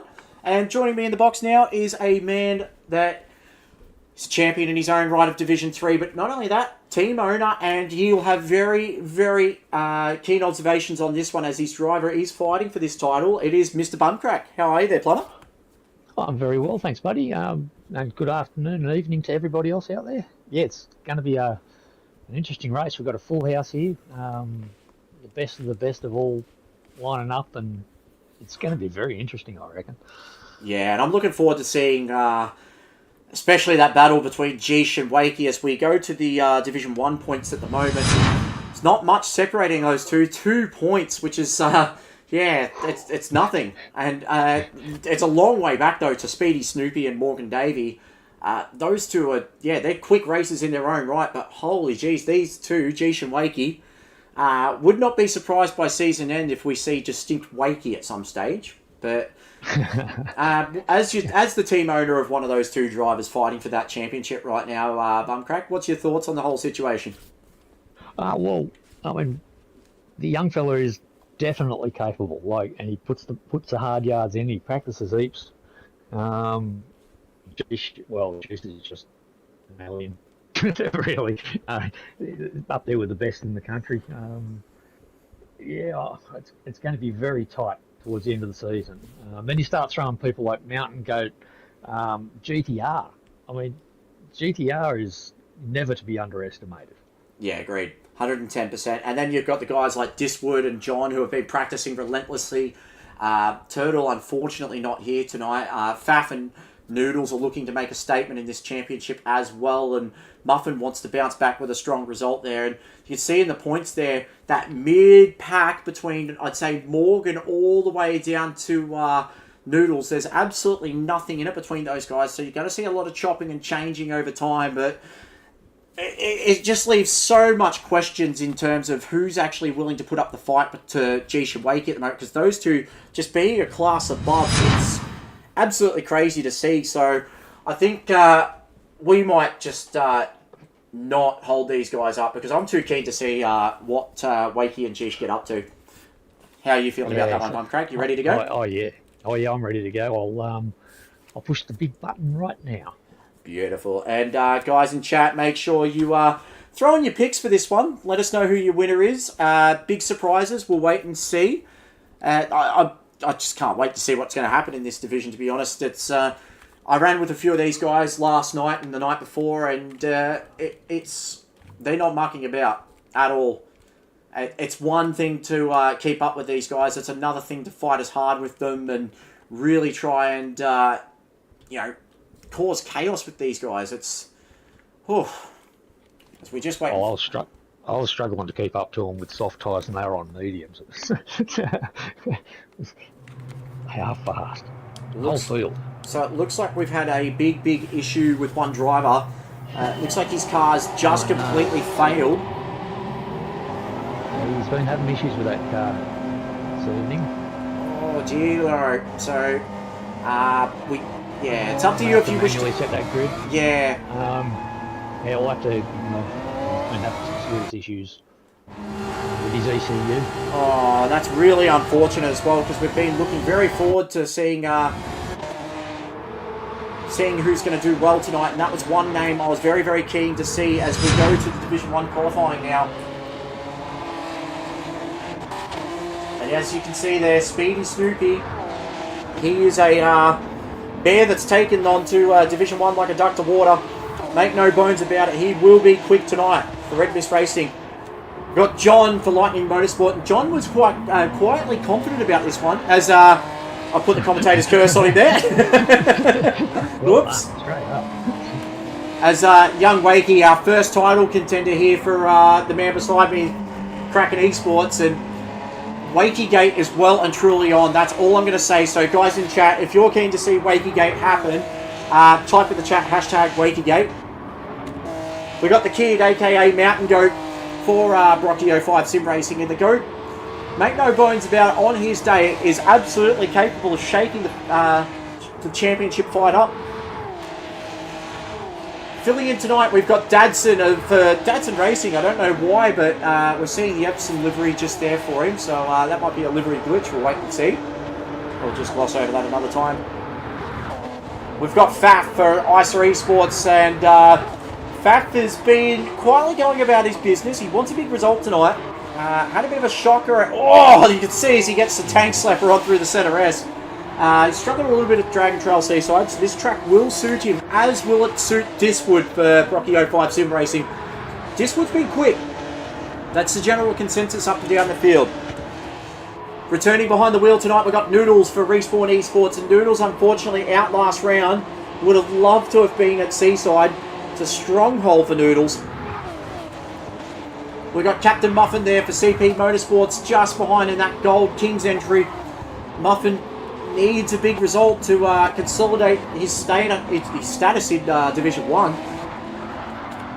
Just behind, we've got Mr. Morgan Davey for Deeds Racing, and I can tell you right now, Morgan's been putting in some seriously hard work behind the wheel, not just in the delivery side of things, but getting the lap times in as well. He's really showed a renewed focus over the last couple of rounds in terms of getting as much track time as he can. Returning back to the field is Prima GTR for Respawn Esports, who's had a bit of a spin by the looks of it. He has had a spin, so on his out lap, or fast lap, Young Wakey sets a 1 minute 25 flat. Ricky Bobby there for APR Motorsport. Ricky Bobby wants a big result as well. And of course, the championship leader, Distinct Jeesh. Make no bones about it, Jeesh wants this one. And I'll tell you right now, he's been brutally quick, but it's actually Noodles up the top at the moment with a 1 minute 24.9. That is a ridiculous first flying lap. That's a full tank of fuel in that too. That's yeah. On board now with Noodles and the Respawn Esports NSX. Heading up now to Ferradura. The car just looks so planted. Just feathers the throttle a little bit, heading through Larahinia up to SA, and takes a lot of that inside curb. You're able to do quite a lot there. And the slipstream from Faf might just help him here. And he's got a 10th and a half to Young Wakey, so be interesting to see if the grid order stays as it is. Well, first of all, Jeesh will be well and truly in the weeds, and secondly, wonder if Noodles is willing to play the team game, or if he's trying to fight for this championship on his own merits. We'll wait and see on that. Because we have seen inter-team championship battles before, and they haven't been pretty. So Young Wakey comes into the pits now. Interesting. So Young Wakey's done a one and done. Looks like he might be going for a... he might be doing 2 stops here. Noodles also comes in as well. Dadson up to P7. And those colours there, I just completely ignore those for Dadson. He is... driving the Dadson Racing crew in the black and gold that we saw in the last race for Brewer and VGF. Gran Turismo, of course, doing Gran Turismo 7 things. And he's actually got full colours on my screen. Yeah, on mine he unfortunately doesn't, as Jeesh goes to the top there with a 1 minute 24.8. There it is. Normal service has resumed for Jeesh. Tucked a lot of the inside curb there on the centre S, but that's a statement. A 24.8 is a big, big statement. I was about to say it before Jeesh did that. Muffin P4 at the moment as well. 25.4. He looks very strong here in Interlagos. It is a track he does favour. See what he's able to do heading up to Juntao. And the second sector split. It's a little bit wide. He's just down by nearly a 10th. Looks very, very comfortable and composed behind that NSX. So Muffin been having some issues with these ECU/internet. It's good to see him out there tonight. See what he does as he comes across the line. Does he improve? No. So 1 minute 25.5. That's good consistency there from Jeesh. Young Wakey on an outlap. We might jump on board with our one of our 2 title fighting candidates for Division 1 as Mountain Goat goes P5 with a 25.6. That's a solid lap. Young Wakey takes a lot of curb as Jeesh goes even faster again with a 24.809. 2.5 tenths to find for young Wakey. See what he's able to do here. He's barely up 5 thousandths of a second. It's not going to be enough at this rate. You can see he's just able to put the car wherever he wants. GDR goes to P5 now. And looks like Wakey, Noodles and Jishi are just on a different level compared to the guys around them. Jeesh is purple again as well. Oh no. So young Wakey here, he might have to find even more time because Jish, if he's purple right now, is not going to be messing about. He's only just ahead of Noodles here too, to be honest. Yeah. See what he does here, Jish, as they head towards the second sector split through Magulo. Jump on board the Respawn Esports car now. Muffin does a 25. Oh, he's 2 tenths up. This is going to be a sickeningly fast time here. This is going to be a time. Is it going to be the time? Jeesh is wringing the neck out of that NSX as Mountain Goat goes P4 with a 25.1. Let's see what he does here. Jeesh does a 24.5. Oh, that is disgustingly quick. That is ruinously quick pace. Just takes another 0.4 of a second straight off. 0.3 of a second. I think he just got away around Noodles there. Oh, GDR does it. Wow. Where did that come from? 24.8 from GDR. That's brutally quick. So GDR, he's come out and said, do not forget I am still here. I kind of did because he was right down the back of the pack there. I just, yeah. Oh, wow. I'm not even watching. And purple again. He's purple, GDR's, is he? Yeah, GDR, not by much, but he's purple. Jeesh is quick here too, but he's got Faf straight in front of him here. If I'm Faf, I'm getting nervous knowing Jeesh is just right behind you here, but this might set Jeesh up for a very, very good final sector here. The 24.5 is stupidly quick. Jeesh is well and truly down on pace. He's 8 tenths down at the moment.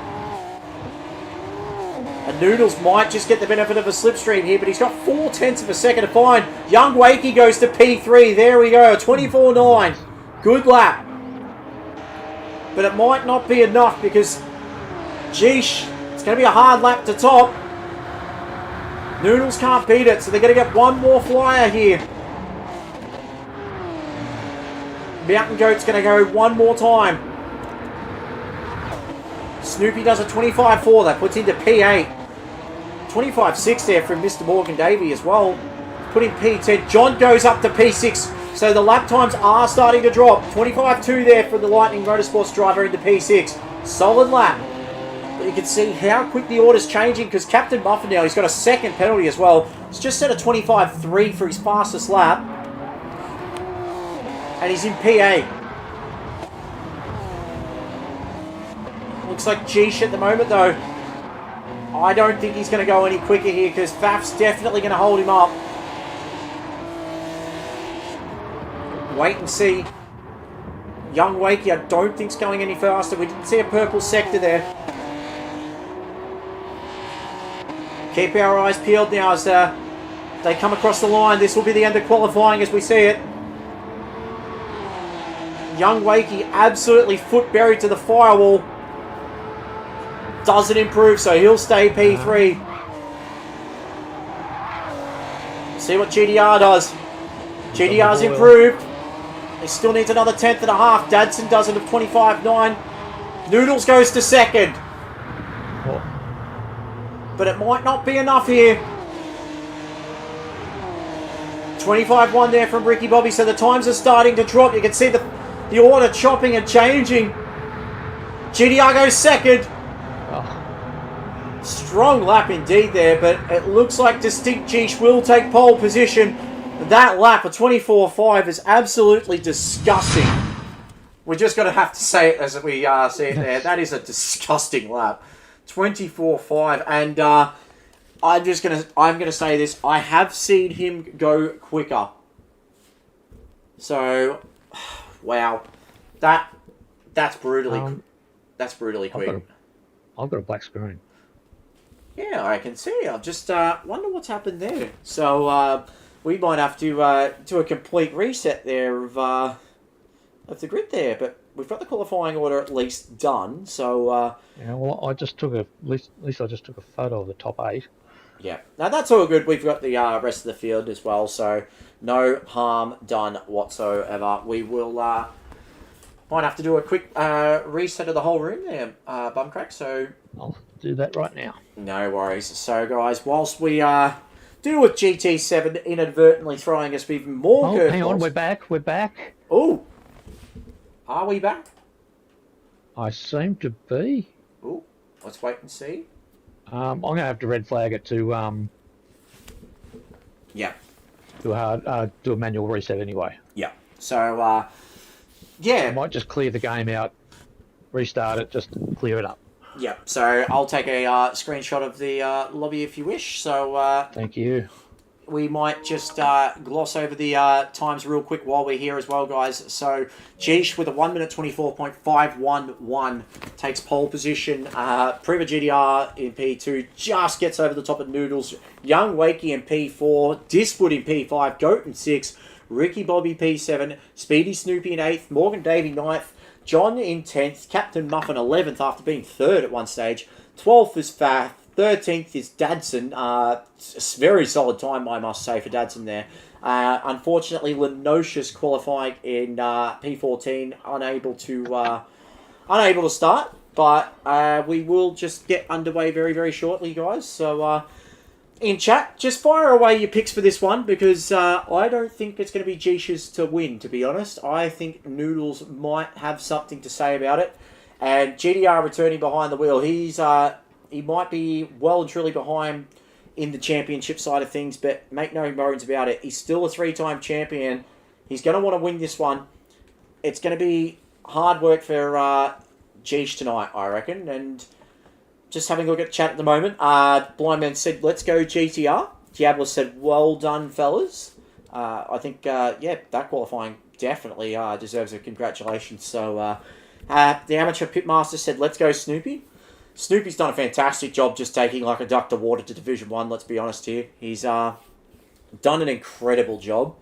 And Guru said, cheers everyone in regards to the Division 3 race there. Guru coming over the line, I think it was P7 or P8, I can't remember off the top of my head. So, yeah, that's been a great race indeed. Snake Eyes has fired in the chat. Go Respawn. Well, Respawn definitely up and about at the moment.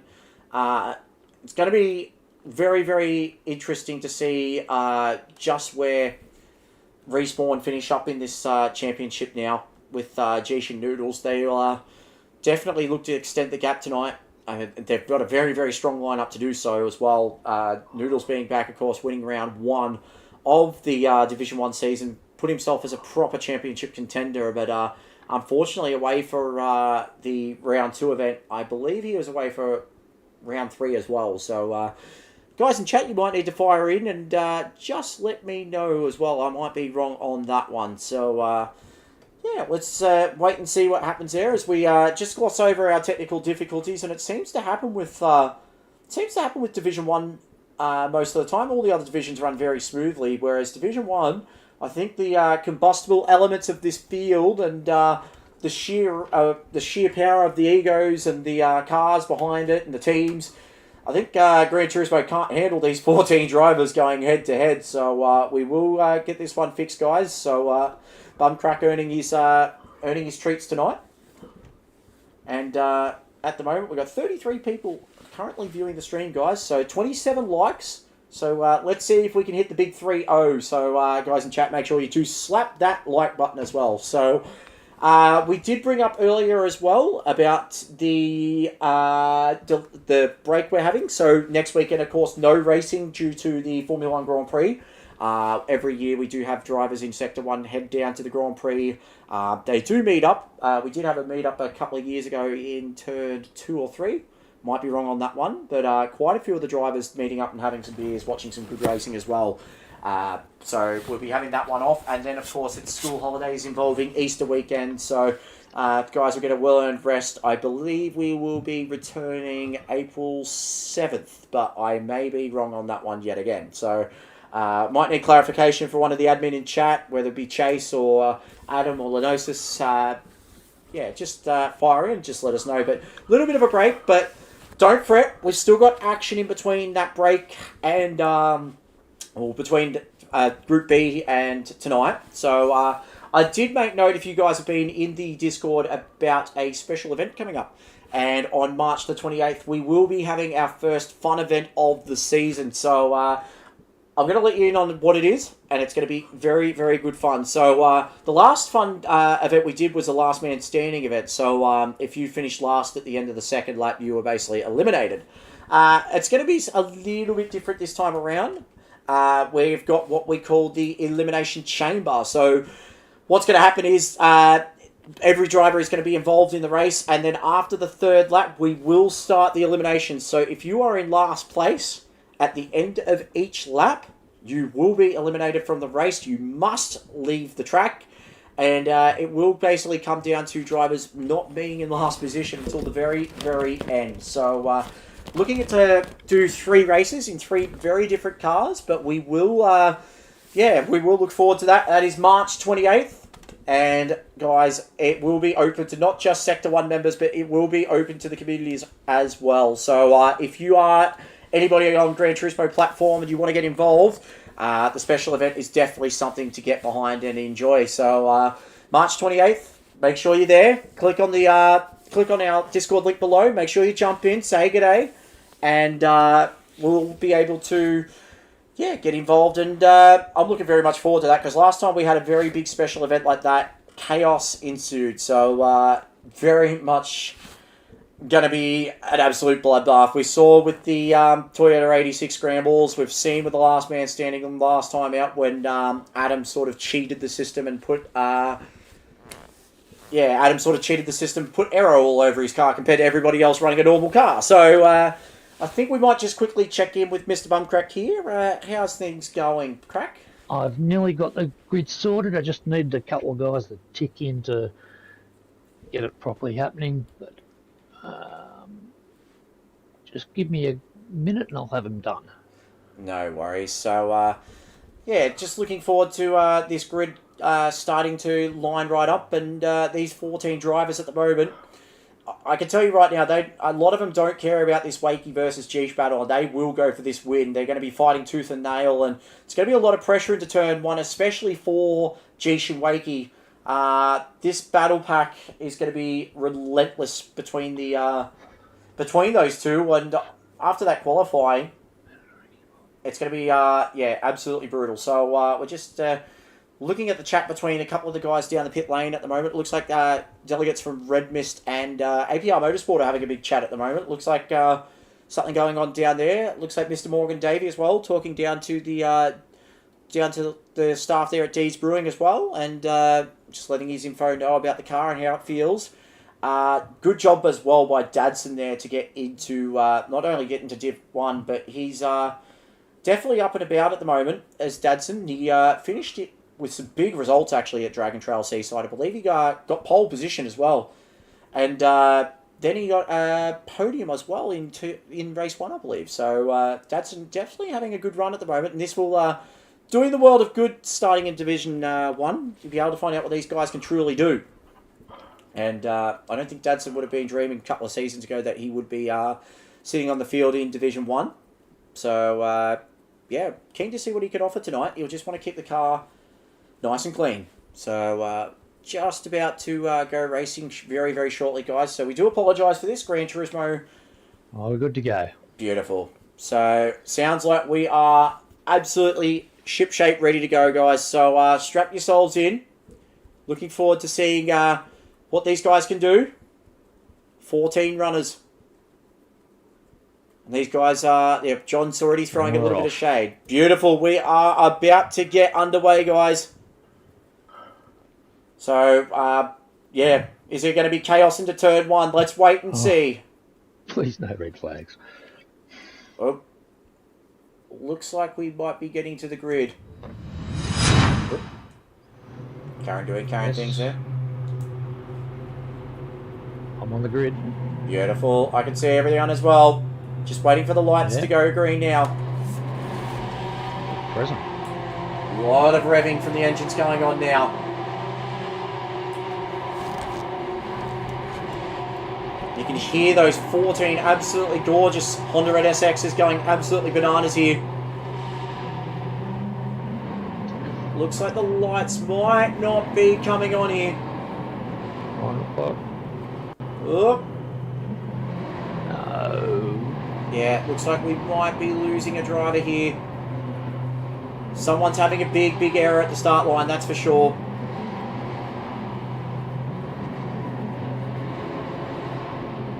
So we might just come back to the slideshow for a second, guys. Looks like Gran Turismo is definitely doing Gran Turismo things. Red flag it. Yeah, I think we might have to red flag this one.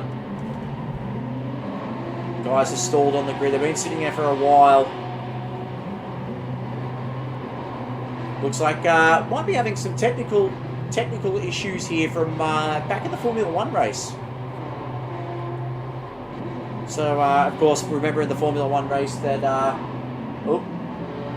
yeah, so it looks like definitely some issues for Lenosius's end. Looks like that ECU issue that he had at Seaside might be a big cause for concern for the APR Motorsports car. That's definitely not helping him at all. I wonder if Lenosius has got some sort of electrical gremlin in that car. Definitely seems to not be comfortable behind that NSX at the moment. There's something seriously wrong. I can see smoke going on down there at the APR Motorsport pits. That may be coming from his ears. Oh yeah, not going to be surprised if that's the case. So let's just check this grid.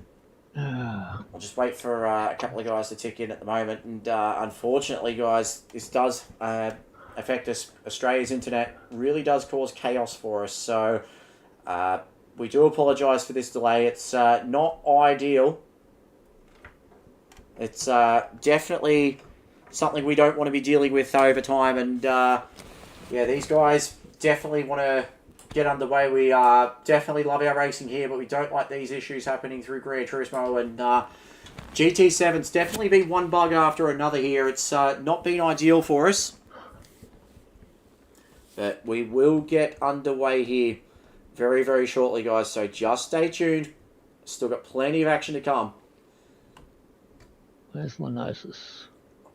We're missing Lenosis. Yeah, I'm just waiting to see if we get any word coming through from Lenosis now. I think he's definitely not going to be happy over the way that car's going at the moment. I think he's... I think you're right. I can not only see steam coming out of his ears, but he's very red-faced at the moment. Very angry, very animated as well towards the APR pit crew here, especially since he missed the last race, which is very unfortunate. So he's not going to be a happy chappy at all about this one.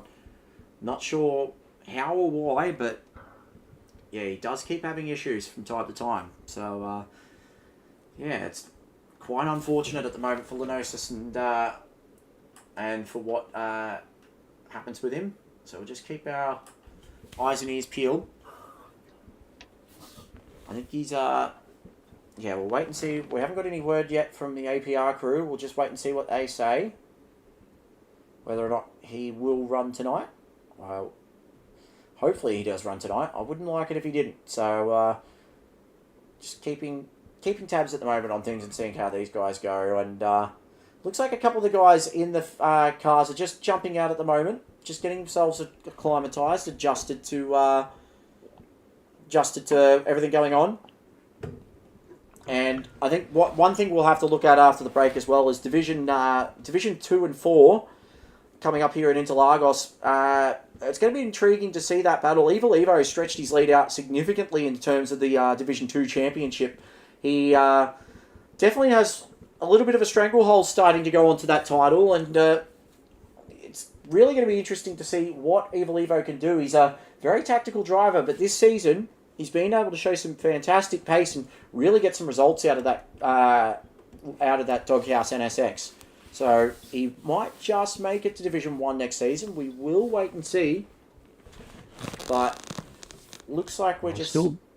Yeah, I've got everyone in the right order, just waiting on the noses. Yeah, I think we might have to ping the APR Motorsports pits and just see what he's doing. So, he's just, yeah, I think he's definitely struggling.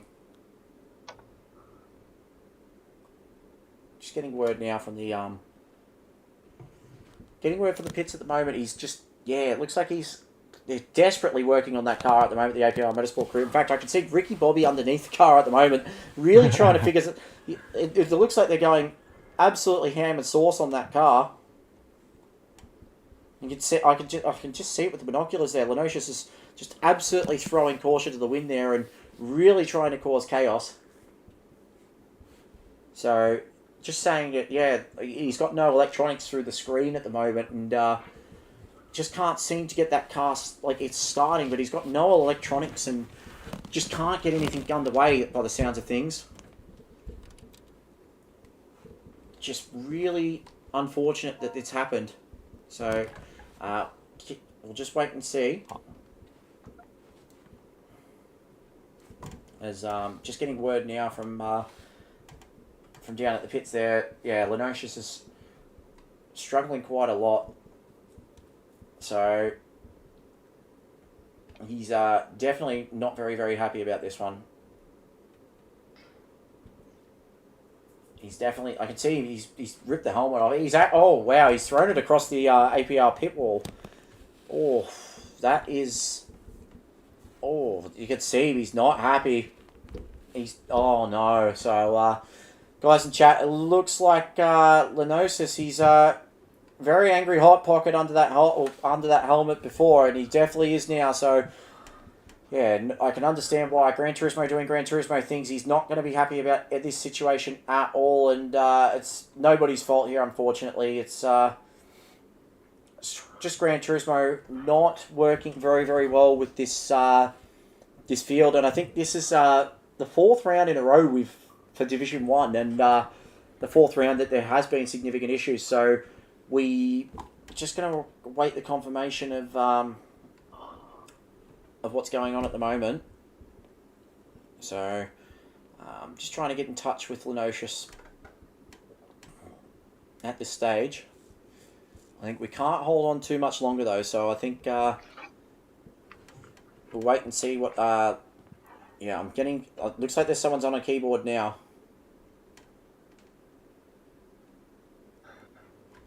Looks like... Yeah, I can see APR's definitely on the pit wall there. Definitely, yeah, definitely something coming through now. So just bear with us, guys. Unfortunately, yeah, Gran Turismo rearing its ugly head again with some issues, and it seems to me that Womble's just asked, is Lenosius on Wi-Fi? I happen to know that he's not. He's on Ethernet. So he's not coming back. No. Oh wow. All so. right. That's really unfortunate. So that's the second round in a row now that Lenosius has had some serious issues. Well, I'm pushing the big red button. All right. These boys are getting a little bit impatient out there. Yep. So, how would you feel if you're Lenosius now? Yeah. A little practice. Yeah, I feel absolutely horrible for Lenosius there. That's just absolutely horrid luck for the APR Motorsport driver. We're going to go down to the grid now. Presented by APR Automotive. We're actually on 3 lights right now, which is very, very intriguing. So, there we go. 1 light, 2 lights, 3 lights, 4 lights, 5 lights.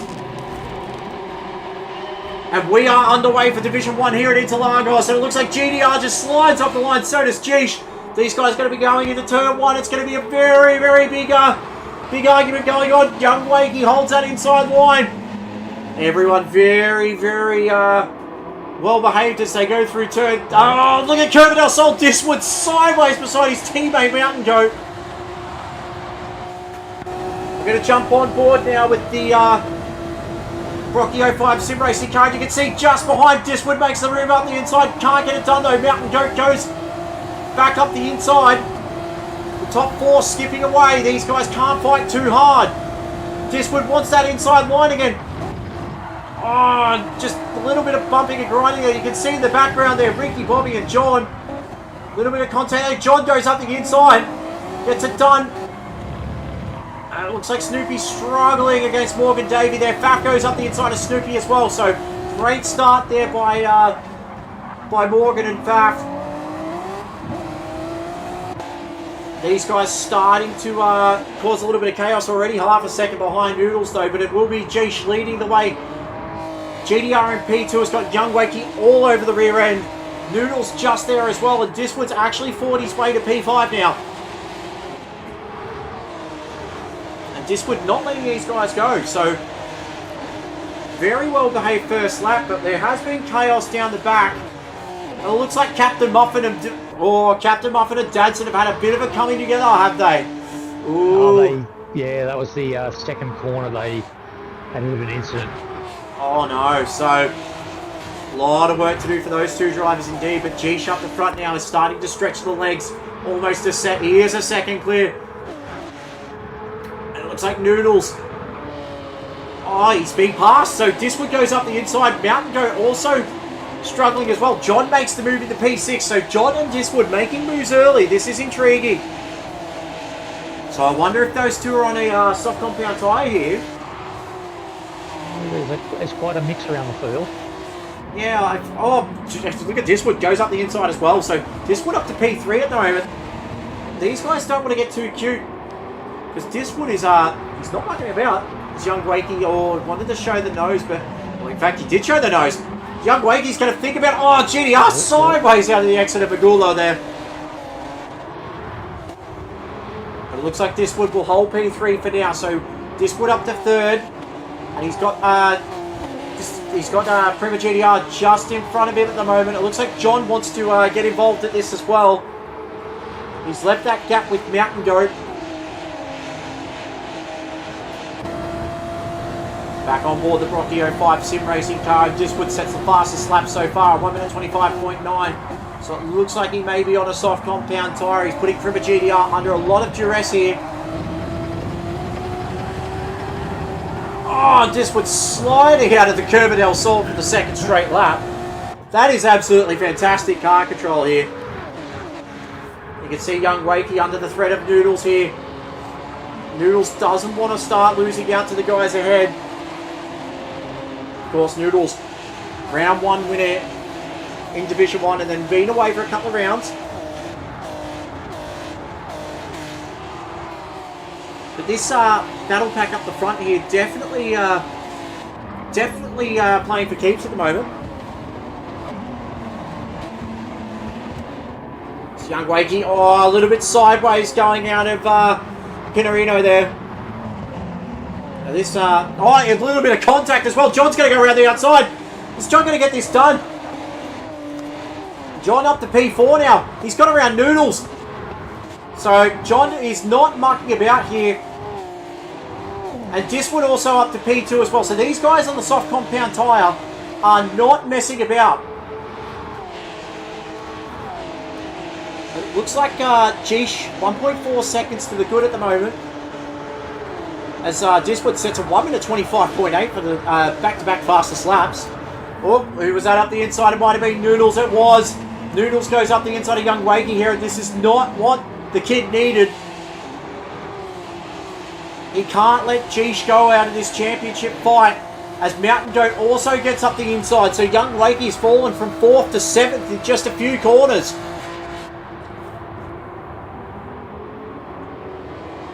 This battle pack here runs all the way down to P10. I've got a feeling it's Ricky, Bobby and Morgan Davey here fighting for P8 at the moment. Morgan, we know he's a hard charger in terms of his racecraft. Qualifying definitely his weakness is Faf. Oh, Faf just tried into it. Yeah, Faf just tried to. Speedy Snoopy's right behind him as well. There's battle packs all over the place. Everywhere you look, there's moves going on up and down the field. This is insane racing. And the thing is, it's been quite clean for most of it. Go up the front now because Prima GDR now is Lost the gap to Diswood at the moment. It looks like John in P4. This is great showing for John. He's top tier Div 1 pace on his days, John, and he's just needed that one big result to show it. Looking very strong behind the wheel at the moment, behind GDR. Jump on board the Lightning Motorsports NSX now. John just able to grip a bit better than GDR is. John took a lot of inside curve there. There might be an invoice for that. No, gets away with it. So John up to P4 now. He's got Noodles closely following. So I wonder how these guys here are going to fare. Young Wakey at P7 at the moment as Noodles runs very, very wide. Yeah, oh, very wide indeed.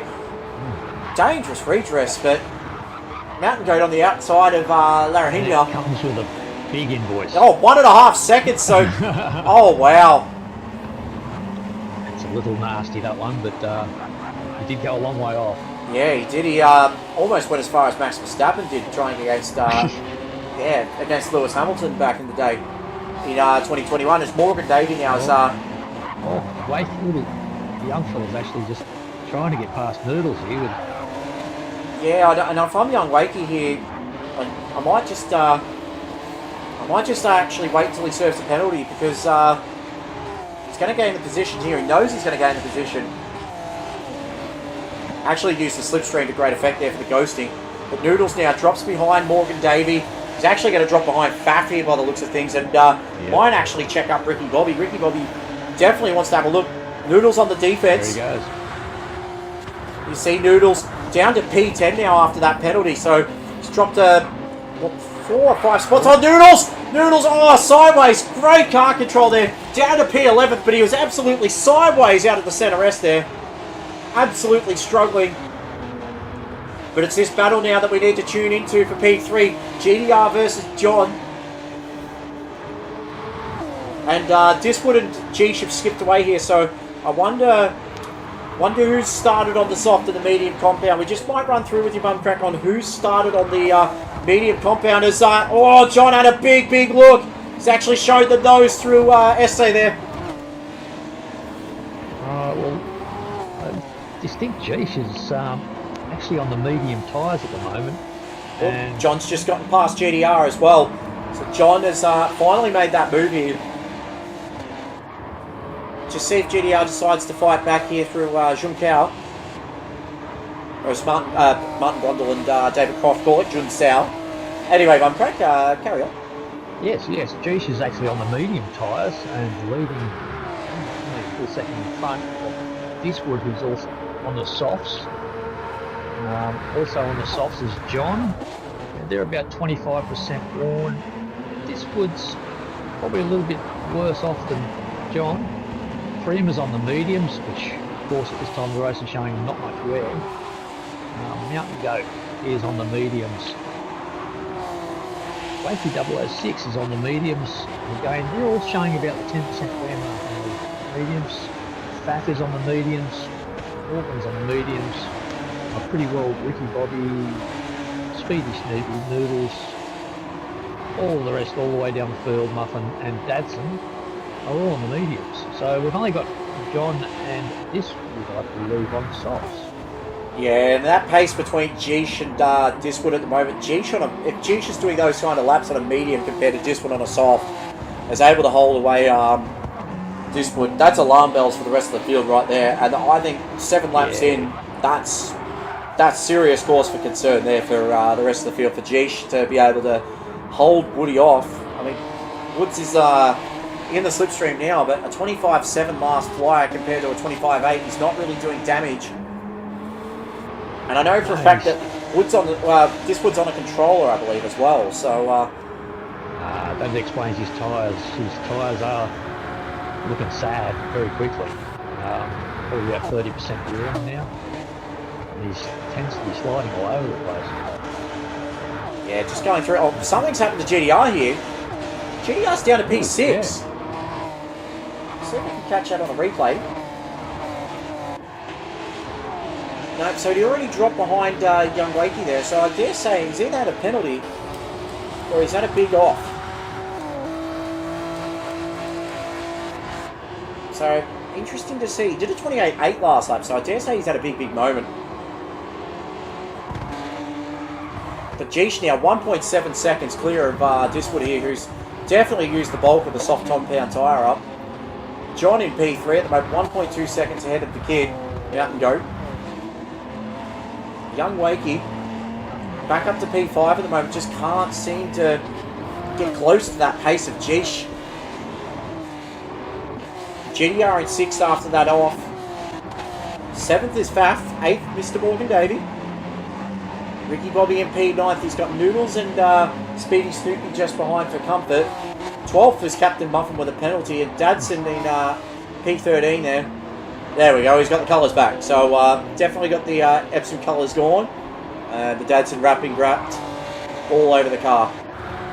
But back up the front, Geesh has just set his fastest lap of the race with a 25.4 on a medium compound tyre. That's disgustingly quick. This is on a he's on softs. Oh, yeah. It's just insanely quick pace from Geesh there. So just what it seems like the tyre definitely gone already. He did a 26.3. So that's what 9/10 of a second there already lost to Geesh from that last lap. John's actually purple right now. Wow. So John making that tyre last, which is good stuff to see. Looks like this field's just fairly spread out at the moment, but it looks like Wakey and GDR at the moment just losing out to Mountain Goat. They're not able to close in on the kid who's set a 25.8 is his fastest lap. Last time out, lap 8. What I think we might do though now is we might just do a little bit of a fuel and tyre report, courtesy of APR Automotive. I don't have the graphics, unfortunately. They haven't arrived via the shipping. So if you want to take it away, Bumpcrack, we'll start with Distinct Geesh, 3.4 seconds clear. Yes, he's actually got quite a fair bit clear. He's only used about 20% of his medium tyres, if that, sitting on about 74% fuel, which is very similar fuel to Diswood, who's actually used about 2/3 of his soft tyres. He's going to be striking very hard. John's a lot better on his soft tyres, and pretty well the same fuel, 74% roughly. They will make this, if they do save fuel in this race, they will make the end without having to put any in, but you've got to save a little bit somewhere. Mountain Goat is sitting on about 74% fuel, and his medium tyres are only about 10%. They're actually Wacky 006, nearly as good on the tyres, and 74% fuel. Prima, his tyres are looking a little bit worse, still on the mediums, very similar fuel, probably a little bit less if anything. Faf is not too bad on the tyres, very similar fuel used. Morgan Davey is again, Morgan Davey, Noodles and Ricky Bobby are all extremely close on the fuel and tyres. Except Ricky Bobby's now got a half-second penalty, which hurts. That's rough. That's rough. I really shouldn't click past him. Oh, he comes up then. Speedy Snoopy is all the same as them. Dadson. Now, these poor lads had a bad start to the race. He's actually made it in front of Muffin at the moment. He's Division 1 teammate. But their fuel and tyres are very similar to the rest of them. Yeah, and if there's not that much difference across the field. Up the top of the field with those soft tyres is going to be the one that really hurts for Diswood. I think he's going to go in early. If I'm Geesh right now, I'm probably just going to say goodbye, everybody. This race is mine because he's 5.8 seconds clear of Diswood. He's setting purple sectors on lap 11. He's been faster than Diswood, who's the first runner on the soft compound tyre, who did a 26.3 last lap. So I think he might have had a moment on lap 9. He did a 28.8, so definitely lost a lot of time, but definitely let go of Geesh at the moment. John's done a great job to catch up with him as well. John up to P3 now, but took advantage early of the soft compound tyre, but we'll wait and see what he can do on a medium. If I know John, he's going to be pretty relaxed, pretty calm in this situation. If these two start banging panels, I'll tell you what, there's been a lot of chatter between John and Diswood this week in the chats, and those two have been banging haymakers in through the practice sessions, and even though they're great mates off the track, on the track they're not afraid to throw down, so John and Diswood will be a very, very interesting battle to keep our eyes peeled on, especially with Diswood struggling on those tyres quite significantly. Mountain Goat P4, it's not like the Goat's going to give him an easy ride either. Mountain Goat will give everything to get past both these guys. As looks like Mr. Morgan Davey has gotten past. He's actually P6, so something big has happened here. Better jump on board there with Noodles as well. Noodles looking up the inside of Faf, so is he going to get it done? Faf had a horrible lap last lap. Oh, he did too. So look at this battle pack though. Noodles and Speedy Snoopy and Faf all fighting for the same bit of real estate here. Real estate is tight in Brazil, so oh, there's a little bit of bumping and grinding going on just here as they enter Messe. Looks like Speedy Snoopy is going to want to have a piece of this action as well. And we got Ricky Bobby waiting to sweep it all up. You can see how much pressure Noodles is applying to Faf. This race has not gone Noodles' way at all. He's stuck in a bit of a sandwich here, is Noodles. Oh, he's really. Oh, Speedy Snoopy almost followed him as well. They're really struggling in terms of grip out here. You see, this battle pack is just really tight. Looks like Snoopy wants to have a bit of a conversation though in the turn one. Is he going to do so? Just no, he runs a little bit wide. He's able to pull it up though. Can't get it. Got a good run. Yeah. Held up. This is an awesome little battle though. Snoopy goes on the defensive though. Can Ricky Bobby make something happen? No, he doesn't. We'll see if we can catch a replay of that that action from a lap earlier there. So you can see Mr. Morgan Davey was already wide and Noodles just tried to make the move. So Morgan already had Faf. Noodles tried to get involved and it didn't work at all.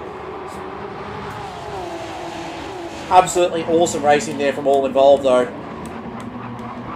they all kept it very clean and there's no paint scratch yet. Oh, I think there might be a couple of bumps as Noodles goes up the inside of Faf there. A little bit of contact. Very forceful move there from Noodles, and I don't think Faf will be too happy about that one.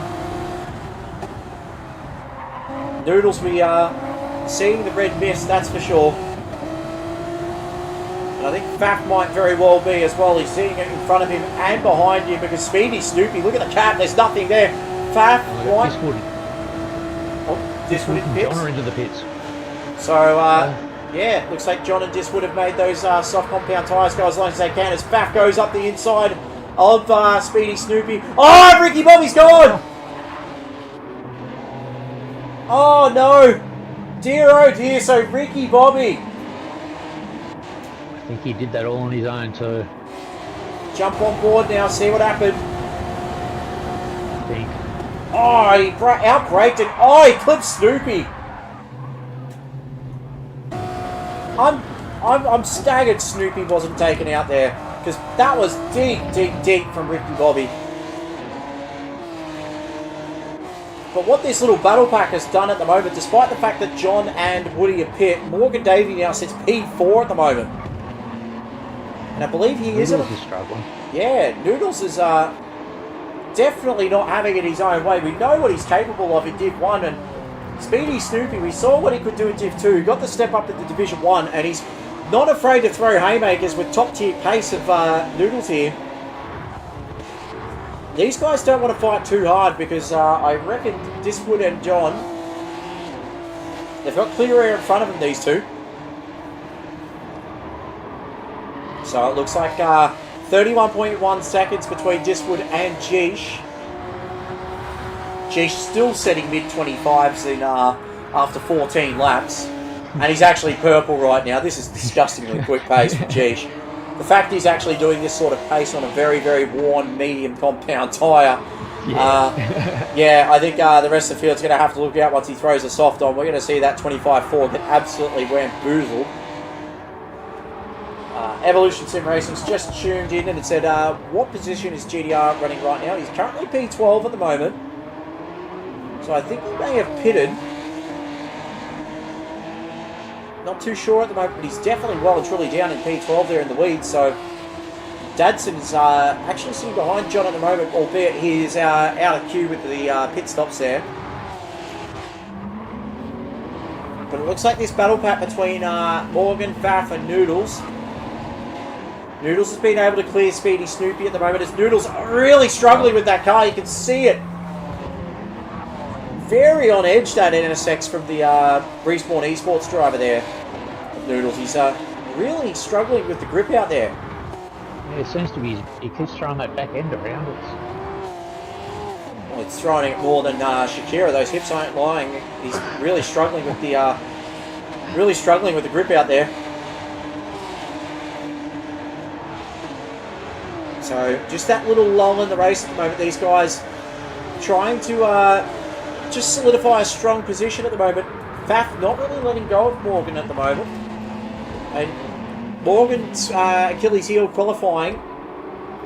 Definitely rearing its head again here. I think he qualified P9 or 10. I think it was P10, but I can't remember off the top of my head. Yes, I believe it was. So Faf just looking behind the Deeds Racing NSX of Morgan, who's, to be fair to Morgan, he hasn't felt comfortable in this car all season long, and we know he's a top tier Division 1 driver, so for him to be where he is in the championship at the moment, which I believe is P4, he's got big results out of Seaside last round, got on the podium in the second race. He's really not like this NSX, but he's knuckled down, and he's looking at a good result here if he keeps his nose clean. 10 seconds behind Young Wakey at the moment, but Young Wakey would have been wanting a bit more out of this tonight. Currently behind he seems to be struggling. Yeah, he's in the 26s at the moment for race pace, whereas Distinct Jeesh, he's well and truly entrenched in the 25s. 25.9 last lap out, so it looks like the tyres are starting to go away a little bit. Well, that being said, it is Jeesh, so look at his consistency over the last 5 laps.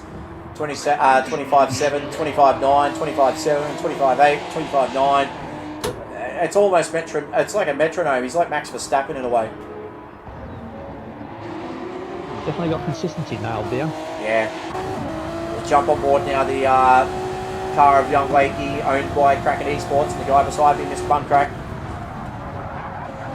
Looks like Mountain Goat's just struggling a little bit in terms of the understeer on the front end of that NSX. Still getting good time. Might see a few of these medium runners start to pit shortly. Oh, Young Wakey. A little bit too much throttle on the exit of Pinarino there.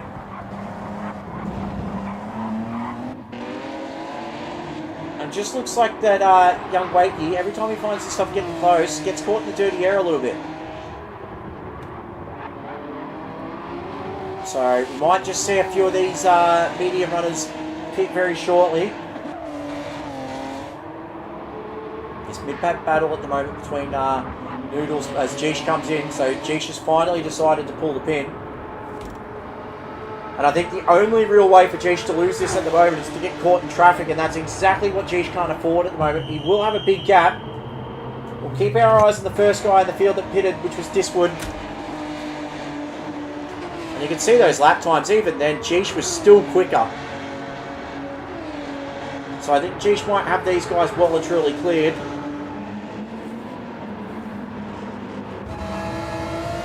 Oh, Jeesh is well and truly cleared. Oh, he's actually been caught behind Morgan Davey here. So, and Morgan will Morgan doesn't have to move over here. Actually, Jeesh is caught in between a rock and a hard place here, because if Jeesh starts battling Morgan too hard, and Faf gets involved, sparks could really fly out of this. So Geesh has still got a bit of work to do here. It's not like he can just go and skip off into the distance here, because Morgan's not afraid. We've seen it before. He's not afraid at all to get the elbows out. Geesh might just try and get these tyres to temp here, although we'll see. Oh, Morgan's... He's not going to make it easy for him, I reckon, Borgs, but Geesh is in his fight. And Morgan's on some pretty worn out racing mediums. Yeah, it looks like Geesh might just set this up here. And Morgan's indicating as well that he's coming in, so looks like Morgan just good sportsmanship there, just letting Geesh know, I'm not going to fight you. Morgan in the pits as well. Faf's got a big fuel advantage over Morgan. Morgan might actually suffer a little bit here at this pit stop, because 5% of fuel, that comes down to about 1 second in the pit, so Morgan's going to be very, very careful here. Young Wakey throws on the soft compound tyre.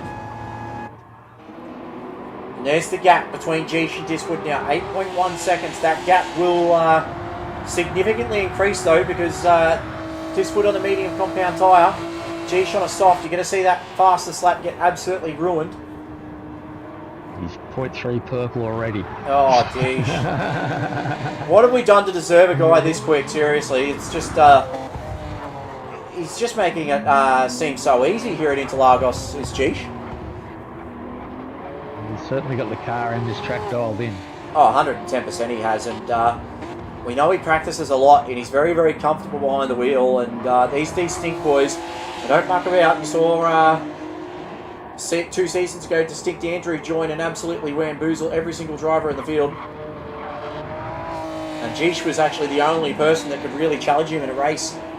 We saw on Road Atlanta, Geesh actually fought Andrew to the bitter end in that particular race, and even though Andrew got the chocolates, everyone was left very, very impressed by Distinct Geesh here. And this is going to be fastest lap of the race. It's not even going to be close. Look at that. Nearly 8/10 of a second clear there.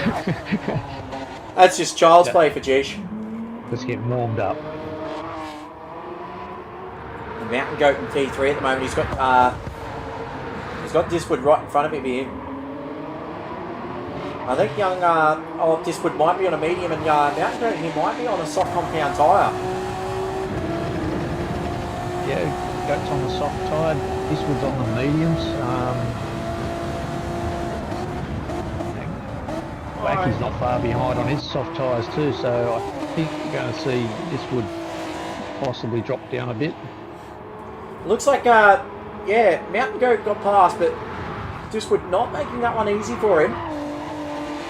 And speaking of those pit stops as well, we were talking about Morgan suffering in terms of the fuel side of things, and it's happened. He's actually 1.2 seconds behind Faf now. So Morgan, he's got a bit of work to do. Tuning with the guys a bit further down, so it looks like GDR's had another big moment, because he's 11 seconds behind Dadson. And he's done a 1 minute 42, so yeah, GDR, just, yeah. He had this issue actually in the mid-engine car with the Ferrari back in a fair few seasons ago actually. Towards the end of the season, really struggled with the mid-engine Ferrari. Oh, that's right, we had the 458, wasn't it? Yep, very, very intriguing season actually that was, because Cyborg, Rocky 05, absolutely annihilated everybody, and the only race he looked like he wasn't going to win, he actually won it comfortably, which was the St. Croix race. Started P10 that race actually. Actually, that particular race there, I stood in for big guns. Yeah. And I think I ended up getting about 7th or 8th, and I thought I did really well. So, yeah, big shout out to Dadson here. P12 at the moment. We know he beats himself up about results here, but this isn't really a, just like the Malevolent one earlier, this isn't really about the result, it's more about the learning. So he's going to have quite the advantage next week, or next time out, I should say. Yes. With our little break, as he's going to be pretty buoyed by this, getting a feel for these Division 1 guys. He knows this is a completely different level to what he's used to, and being a Division 3 champion a couple of seasons ago, and then being able to run near the top of the Division 2s, this will be a solid learning curve for him. So great job here by Dadson to get these laps in. still be competitive as well, but we know he's very, very hard on himself, hence why we are calling the Gillette Man and have for quite some time. Gillette, back yourself. So, Dadson, if you thought we forgot about that one, no, we didn't. Captain Muffin now into the top 10 as well. So, Ricky Bobby's pitted. Muffin, he's raced out by the second corner, unfortunately, and to get back in the top 10, he's got to find 5.9 seconds to Snoopy here. And Snoopy... Muffin's going around again on his mediums. So, has he not pitted? He hasn't pitted, I don't. Oh, he's on nearly worn out mediums, according to my... Oh, wow. Yeah. So, I'm not sure what's going on there. Yeah, I'm wondering what's happening with John. So, John in P5, he's got Noodles all over his rear end here. Oh, Noodles is considering showing the nose at Ferradura. He's actually going to really show the nose here through Larahinia. He couldn't fight that too hard with the medium tyres. No, Noodles being on a soft tyre now, he'll start to walk away from this one. So Noodles is going to find 10 seconds to Diswood, which he's got time on his side. He's got to be a second a lap quicker. Speaking of being a second a lap quicker, look at that fastest lap from Jeesh. It's actually quicker than his pole lap, a 1 minute 24.286. That, I'm sorry, is just... There's only one sound you can make for that, and that's ooh. That is exactly why he leads the championship. Yeah, and it's going to be a big whack to the championship for young Wakey here. Wakey P3, but he's going to drop a few points to Jeesh. He's got Mountain Goat 3 seconds ahead of him too, but the problem is Diswood behind. So Woody's actually dropped behind Wakey now. And it's not like these guys are going slow, because Mountain Goat set a 24.7 for his personal best lap, but somehow still half a second slower than Jeesh. Yeah.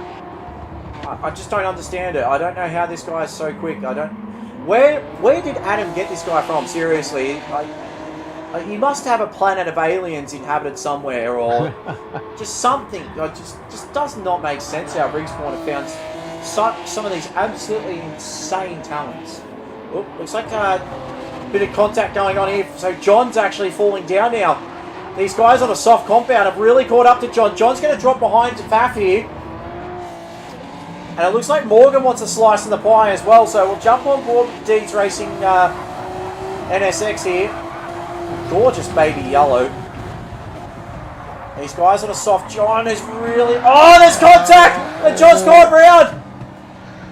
Morgan's decided to back out of it, though, to try and redress, but the damage is done as John has been hit. We'll gloss over that on our replay. So John just went defensive on the medium compound tyre. So he's just understeered a little bit, and it's just, yeah, Morgan just clipped his rear end on the way through, and that sent John all the way around. And if I know John, he's going to be an angry little hot pocket, but Morgan has redressed that. So good sportsmanship shown there by Morgan Davey. But what it does, it actually promotes Dadson to P10 now. P10 in Division 1, he's doing all right. He'll be chuffed with the top 10. He'll take that. And the fastest lap of the race actually has gone to GDR now, who's done a 1 minute 24.1. What is this? That is disgusting. Yeah. I'll tell you what though. GDR's just going to get himself warmed up properly and get himself moving properly. Can you imagine if GDR and G start trading fastest flyers? That's going to be disgusting. But what that has done now is, promoted Noodles to P5, Faf into 6, Speedy Snoopy into P7. Captain Muffin, I don't think he's pitted yet, but he's pitted. Oh, Ricky Bobby's just got past him, but Muffin down to P9 now. He's got absolutely nothing left of that rear right tyre. Surely, nothing, Captain surely Muffin. Muffin's got a pit here. This can't be a GT7 glitch, surely. Yeah, can it? Knowing GT7, I highly doubt that it's that it isn't a glitch. As we see Muffin, what the world? I reckon he's just going to run as long as he can. Look at that, a 29.3 last lap. So Muffin's, desperate to run He's around. going for the no stop. So John's He's actually going for the no stop. John's actually dropped 3.7 seconds here. He's only 1 minute 30.1 last lap. So something serious has happened to John there. He's 4 seconds behind Morgan Davey, who readdressed, mind you. But So I believe that Captain Muffin is actually going for that third strategy of a no stop. Well- We haven't actually even discussed. yeah, well, technically he Surely doesn't have to not. stop. No. He's using the mandatory tyre. He's trying to He last. can make it on fuel. Yeah, he's going as long as he can here. If he does this on a no stop, I'll commend him. But holy sheesh, it's brave. I'll give him that. Isn't it? I mean, there's what, 9 laps to go. Oh, Morgan goes up the 7 inside of laps. Dadson here, and Morgan's going to get it done. So Morgan into the top 10 now. And Dadson still wants to argue the case here. So Dadson's not afraid to mix it up with some of these guys here in Division 1. Good to see. Really is. Pick it up him. There he goes. He's going to get around Muffin. Yep. Morgan Davey goes around Muffin again, so that's the change for P9. Muffin's going to try and fight this one. Looks like Morgan breaks very deep. He's going to get it through. But be a good chance here for Dadson to solidify his top 10 chance here. Look at the grip he's got. Yeah, look at the grip he had through Curva del Sol there. Dadson up the inside. Is he going to get it done? He does. He gets it done well before the braking zone.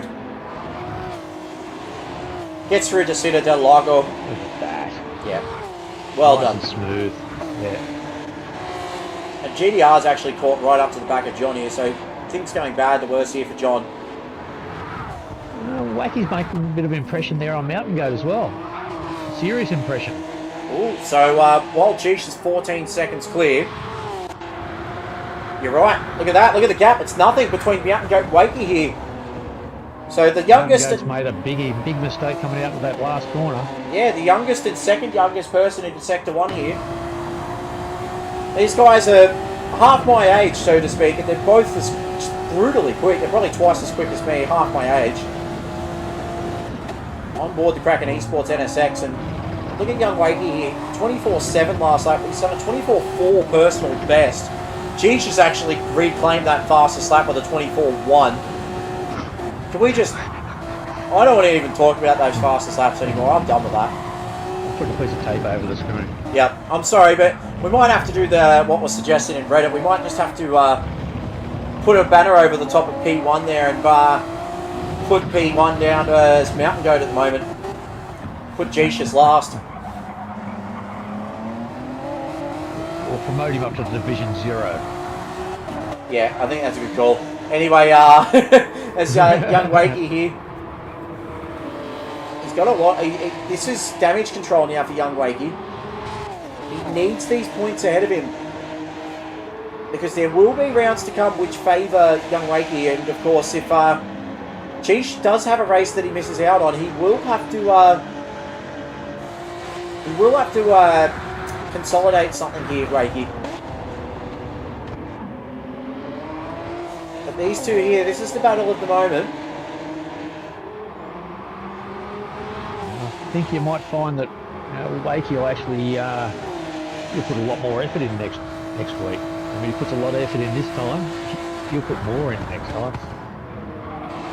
We've just had the question asked by Wumble, are we going to see a 1 minute 23? Well, I don't doubt Geesh. As that fuel burn happens, those tyres will, they won't be burning as hard as Woody or John's, that's for sure. But in saying that, I reckon at its absolute lowest weight on fresh tyres, I reckon Geesh is capable of doing a 23 in the right circumstances. But just don't think he's going to get it done the next 4 laps. But if he does a 23, I will be staggered. I genuinely will be. And that gap between Mountain Goat and Wakey there has exploded to 4 seconds. So we'll just catch a replay, see what's happened there. Oh, that's what's happened. He's had a big moment of oversteer out of the exit of SA. And he's lost all that time. So young Wakey, that gap has exploded out to 3.8 seconds. So it looks like he just gassed it up a little early. 28-1. Yeah, he's definitely had a moment. Big fight back here from Noodles as well, to be honest. Noodles done a 24-7 last lap. And he's 2.3 seconds clear of Diswood. Woody is on the medium compound tyre. And he's 1.3 seconds slower than Noodles last lap out. This battle for P4 here is still well and truly on. Still plenty to play for.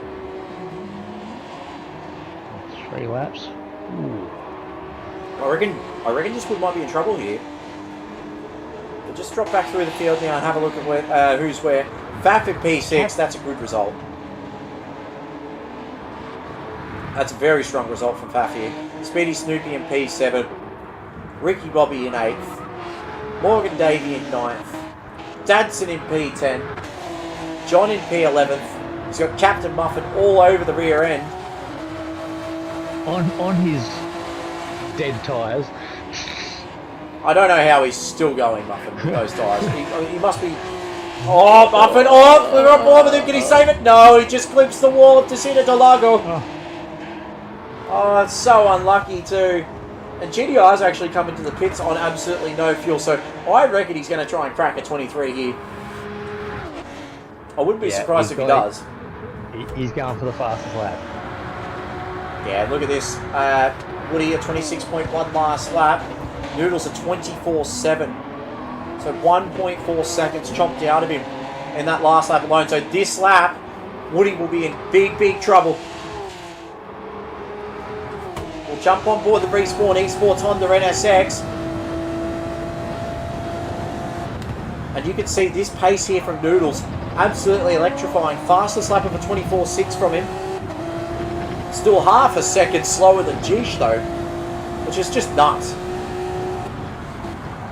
Oh, the rear end of Woody is just starting to struggle a little bit. You just see how much grip Noodles has got, how much confidence he has under him. Especially Woody's on the fuel light. Oh. Like seriously, yeah, he's got a lot less fuel than Noodles behind him. Oh, so Woody might even be in more trouble here. About to see him move up the inside, I reckon, down the main straight here. Even sooner, maybe, as they exit Junsao. You can see Noodles. The car is aggressive. You can tell by the way he's got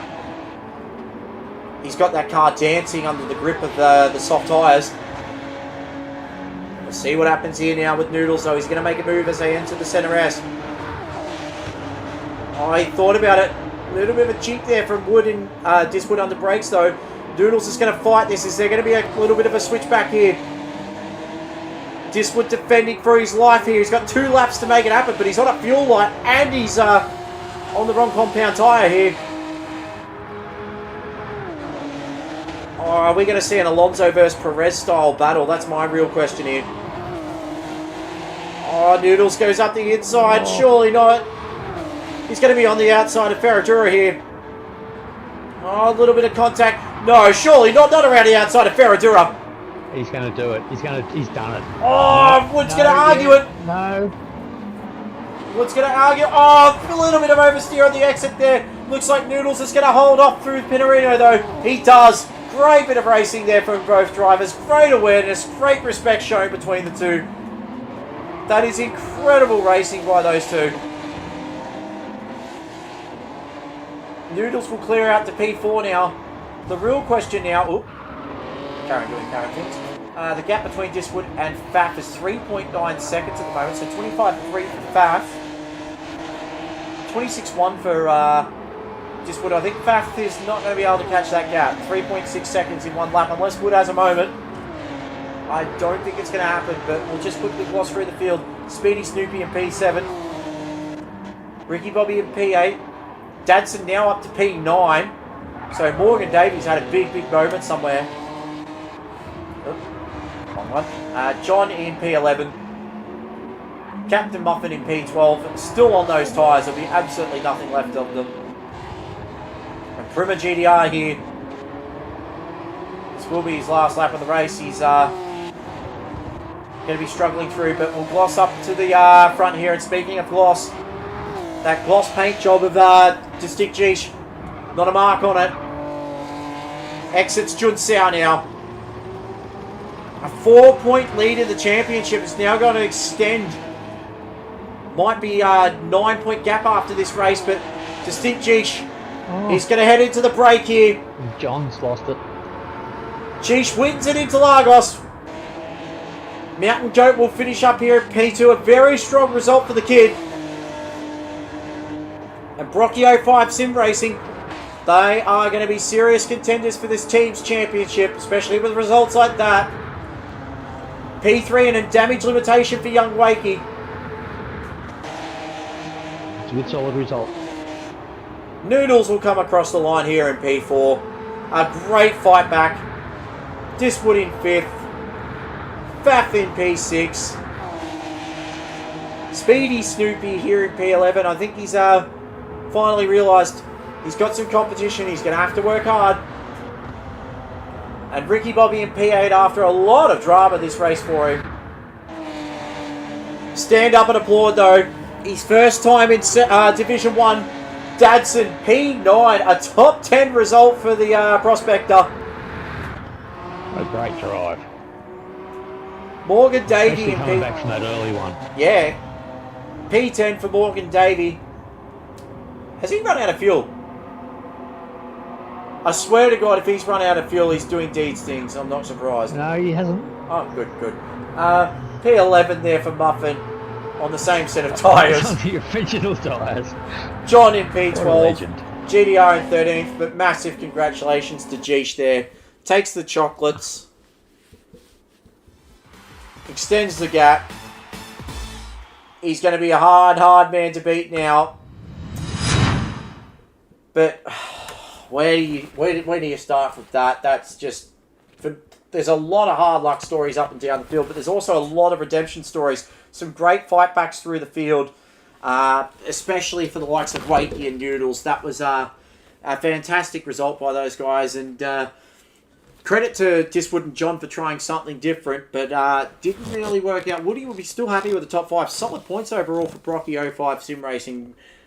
Speaking of the results, we might just quickly gloss over those from Adelaide Ceramic Coatings, of course. Distinct Geesh does take the fastest lap of the race and maximum points here at Interlagos. So 1 minute 24.1 fastest lap. 3/10 quicker than his qualifying lap, mind you. Disgusting. Mountain Goat in P2. Young Wakey in 3rd. That's your podium there for Division 1 this week. Noodles in P4. Great fight back considering where he was. Diswood in 5th. Faff in 6th. Speedy Snoopy in 7th. Ricky Bobby in 8th. 9th is Dadson. 10th is Morgan. Captain Muffin on one set of tyres without stopping P11. John in 12th. And GTR bringing up P13. That is Division 1 and Group A run and done. Wow. It's a very good racing there tonight, I think. Yeah, there's definitely some hard luck stories. I'm seeing Morgan already has asked the question, how bad can it get? Yeah, there is some hard luck stories up and down this field, and definitely John's going to be a big one. He was definitely up and about in that top 5, and then I think he's just been caught out by traffic. I'm not sure, but yeah, I can see him coming out of the pit lane now. He's steaming. I'm not surprised right there. So just looking at the chat as well, Geesh has done a 23-1 and done that with a crosswind. So 24-1, sorry. Diablo said great driving. Snoopy to finish 6th from Womble driver of the day. Throw your driver of the day is in, guys. Bumcrack, thoughts on that one? It's a hard one to pick because everyone was actually reasonably good. Well, the top guys were sort of so bloody fast and so good. I'd actually like to give it to Dadson, though, to be honest with you.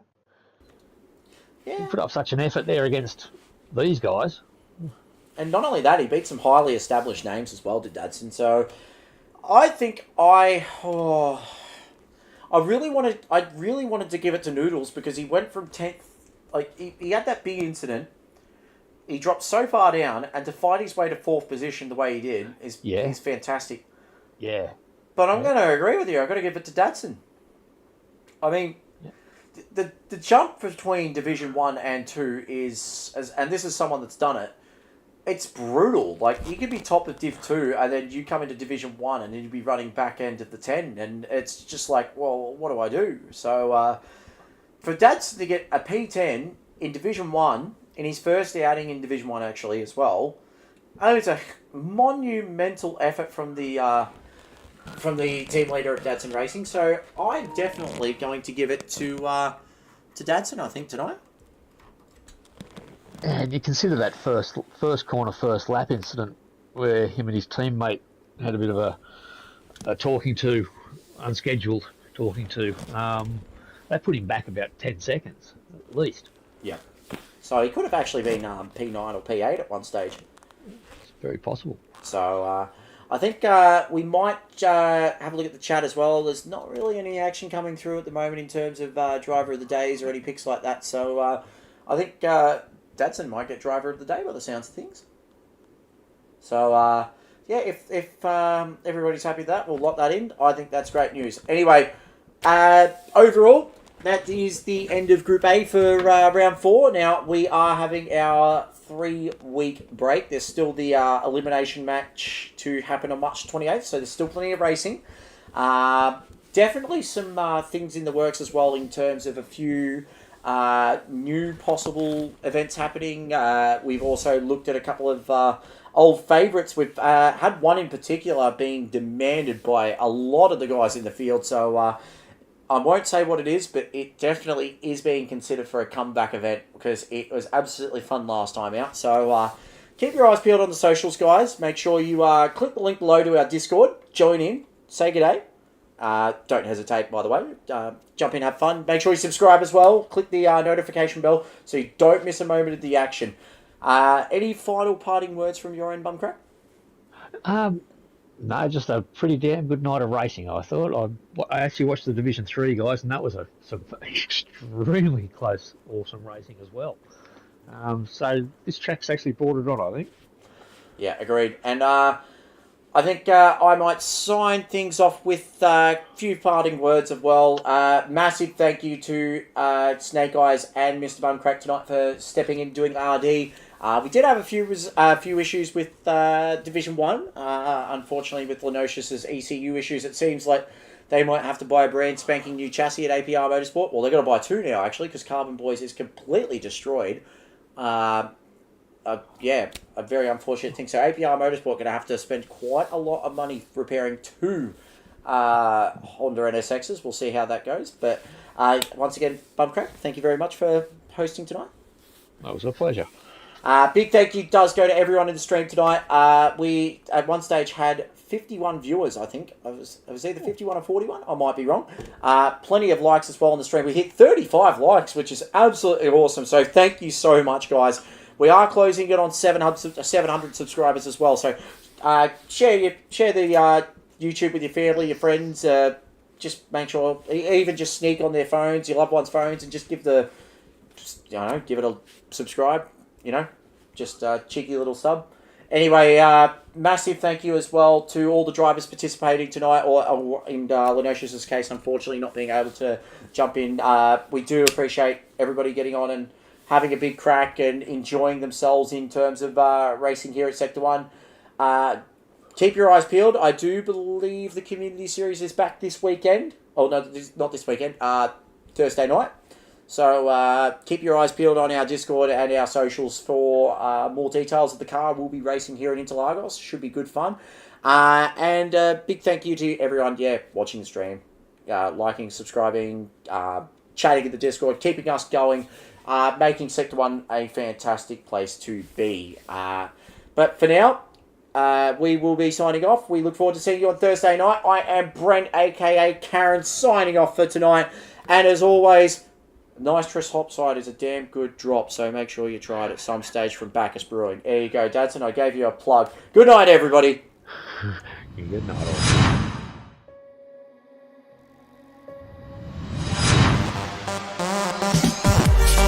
All.